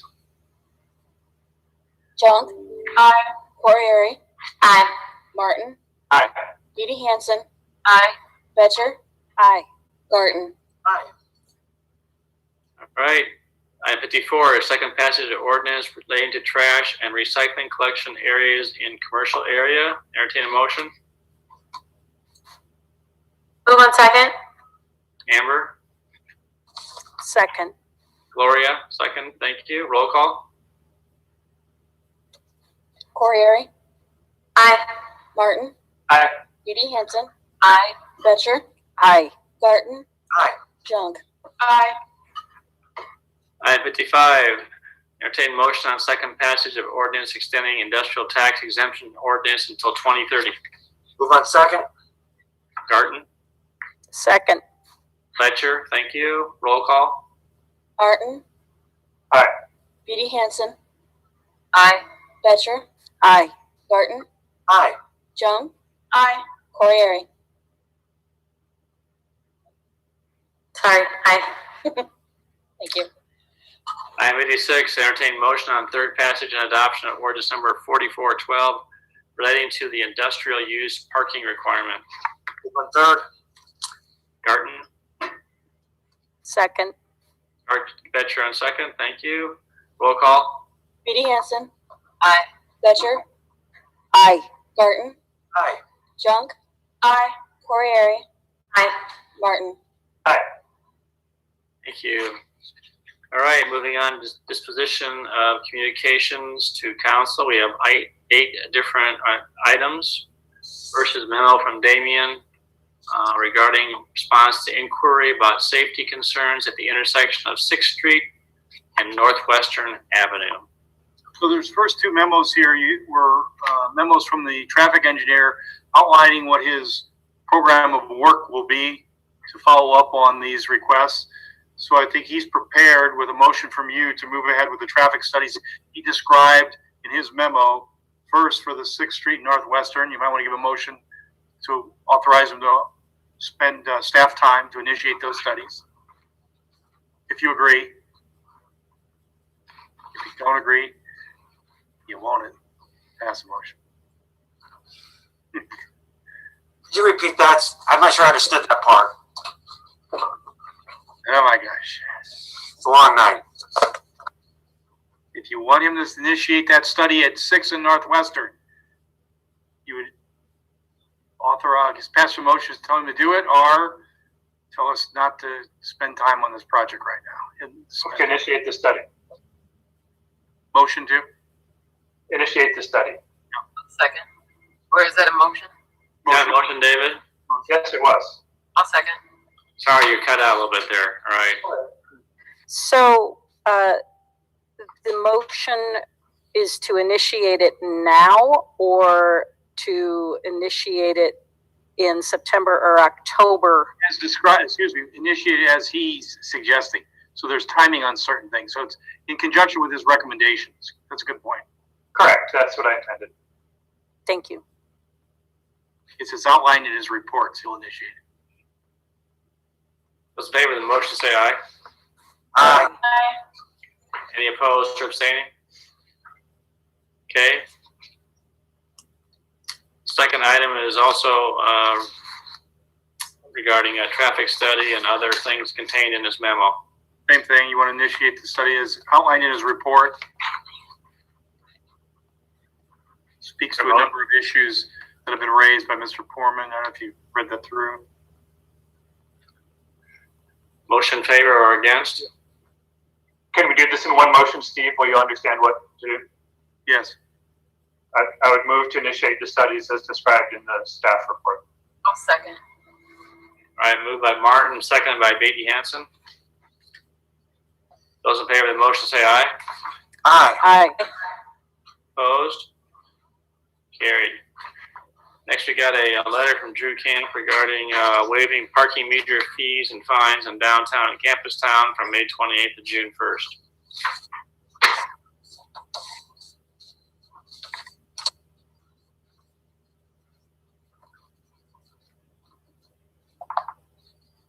I'd move to pass on this. Pass being deny the request. Deny the request, yes. Is there a second? Second. Junk seconded. Any discussion? Steve, could you speak to this one a little bit in terms of the fiscal aspect of this? Well, if you look at that prior information that was given to you by Nancy and Dwayne, I think you'll see the parking fund's down about 240, about $250,000. Will another week make it any worse than it is now? Probably not, but is it pretty bad now? Yes. You have to decide, will this be an incentive for people to come down to shop, and will we generate more local option tax money perhaps for the city? Will free parking do that for you or not? We're in a pretty big hole in the parking fund, but the extra 10 days is not going to get us, I mean, it's not going to make it any larger of a hole, quite frankly. Not significantly larger hole. But will it do what they expect? Will, by marketing this as free parking in the whole downtown area, will that stimulate sales? And then you've got to ask yourself, is it fair just to do it in downtown, or should we do it in campus town too? Well, actually, the request is for both. Oh, is it both? Well, it says many Main Street and campus town businesses are in process. I'm sorry, I didn't read that. So initially, I was not inclined to support this, but I don't know that the fiscal impacts are as pressing for the small amount of time. I do think that this sends a message of support for businesses that are really struggling, and it seems like a small gesture on our part. There is some tension, perhaps, over parking, and maybe this could be a bit of an olive branch to some of our businesses who don't feel like we've treated them fairly. So I would support the proposal by the Drew Camp is offered in his letter. So you would advocate voting against the motion? I would.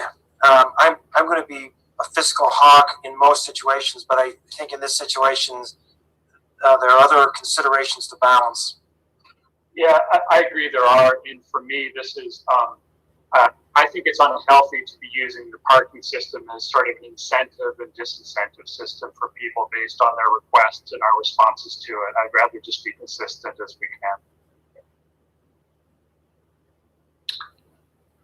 Any other comments? All right, those in favor of the motion to deny the request, say aye. Aye. Aye. Aye. Those against? Nay. Motion failed. What was the vote on that? Was it 4-2? It was 3-3. 3-3. The motion failed. Okay.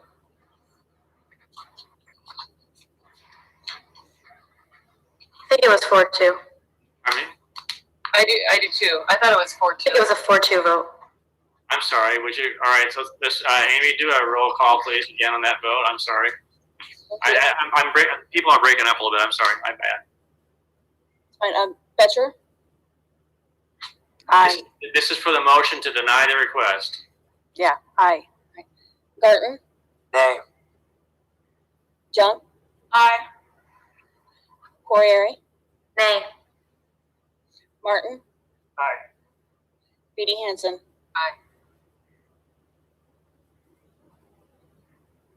So that was 4-2. The motion did carry. Is that correct, Amy? Well, that would be 3-3. Garten, Corriere, and Beatty Hansen all said nay. The other three said yay. I said aye. Oh, you said aye? Yeah. That would be 4-2 then, sorry. Okay. All right, Brown. I think I was anyway. All right, motion. Maybe we should go to the hand signs. That's what we should do is to raise your hand. So yeah. Anyway, so it's all right. Okay, moving on to item 4. Packet from Elizabeth Urbis from the chair of the Main Street Design Committee. May I just suggest to council that this is taken under advisement and used for future information as an option? Council did not request this, did they, Steve? Or wasn't it part of the responsibility of the Main Street? Maybe it's a document that could be used in the future. Right. Deb, were you telling me that they're not expecting any action you found out this afternoon? Yeah, I think it was just provided for information purposes. Okay. No actions required then. Number 5. But before we move on, should we at least say thank you for putting it together? I mean, I agree with you, John. Sure. I wasn't, it's sort of coming by surprise. I wasn't sure, but I'd be happy to write. I can write a letter of appreciation to her. Sure. there's a lot of work that went into this. Yep. I'll send a thank you letter and also indicate that we're going to take it. Basically, it's going to take on advisement, and if anything is going to be done, it's going to be in the CIP process anyway, or goal setting. So it's going to be, next year. And some of the items are already in the CIP, so but it was interesting to read. Okay. Correct me if I'm wrong, but I believe we've addressed letter number 5 from Mr. McCorkle. Is that correct? Correct. Do you think we have? Yes, because that was his input. He referred to it in his remarks. We're keeping the municipal pool open.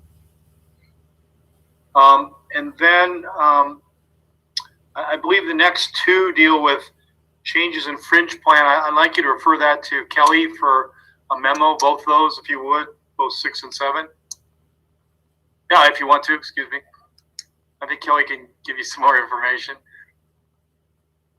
I know you dealt with the one on Crumley, but I think there may be a different use being suggested. I think Kelly's got to look into this more and get you more information. I would move that we request memos on both of those. Is there a second? Junk seconded. Thank you. Those in favor say aye. Aye. Any opposed? Carried. The last one was just a letter you requested on the neighborhood geothermal project that we're going to put out on the Baker subdivision, perhaps. The next step, we tried to give you a little bit of analysis on it, but the next step is really to hire an engineer who's going to design it, and we'll get a real cost factor.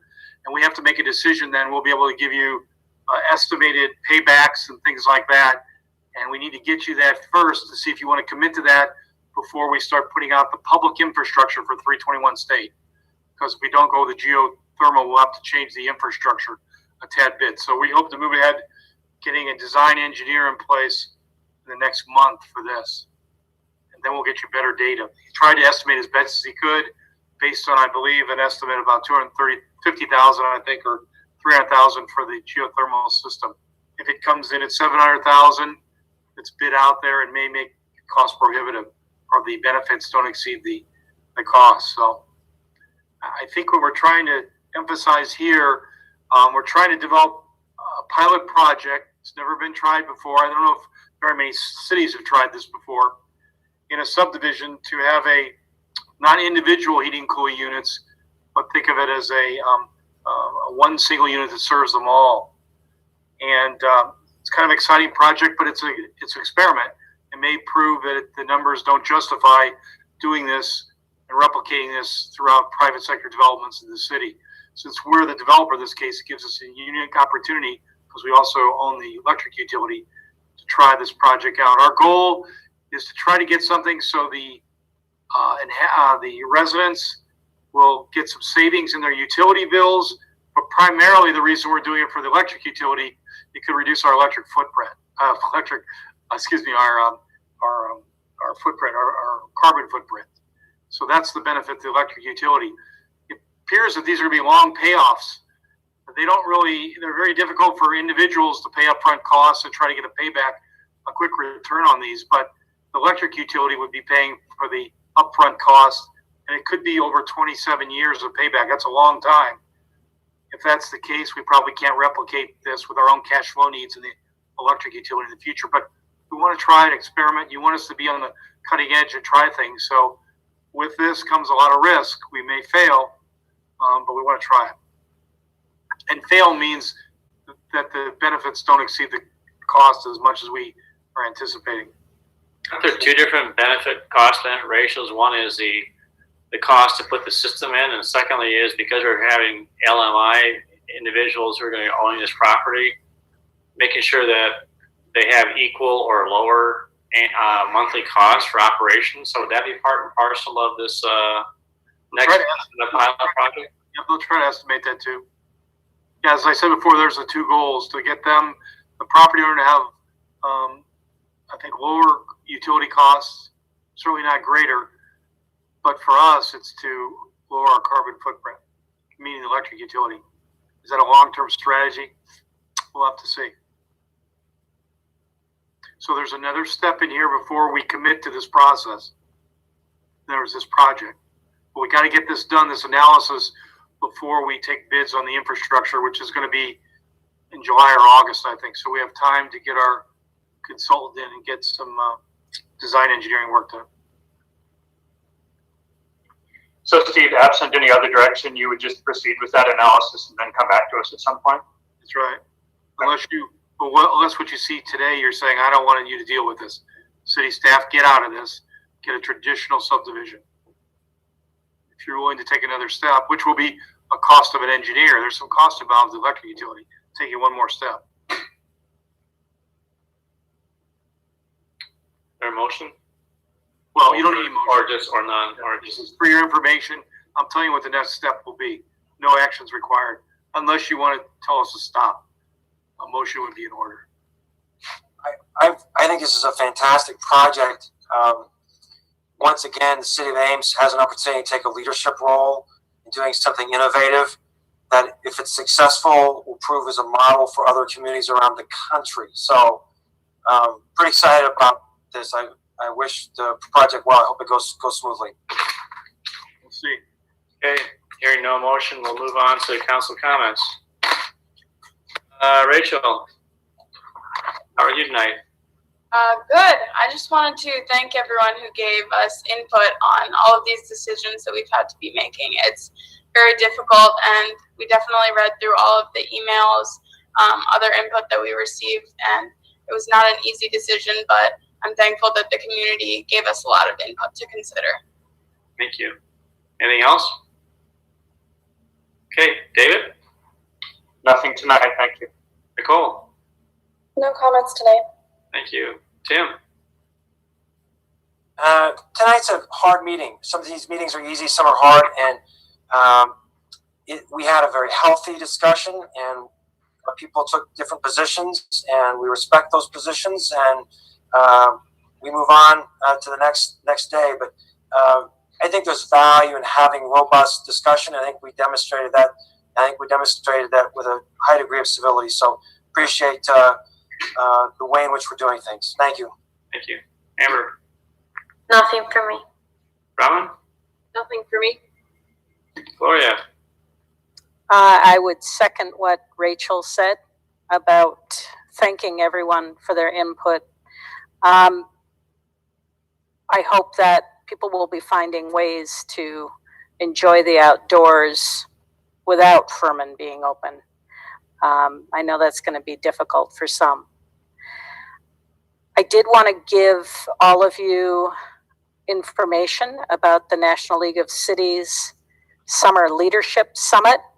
There is going to be an online Summer Leadership Summit with no charge. So if any of you are interested in participating in that, I can send you the information if you haven't already received it. But I believe that's going to be June 16th through the 19th, online, virtual environment. But if you're interested in participating with some of the panels, like University Communities Council or the REAL team, you can sit in on some of those meetings virtually. And that's all I've got today. Okay.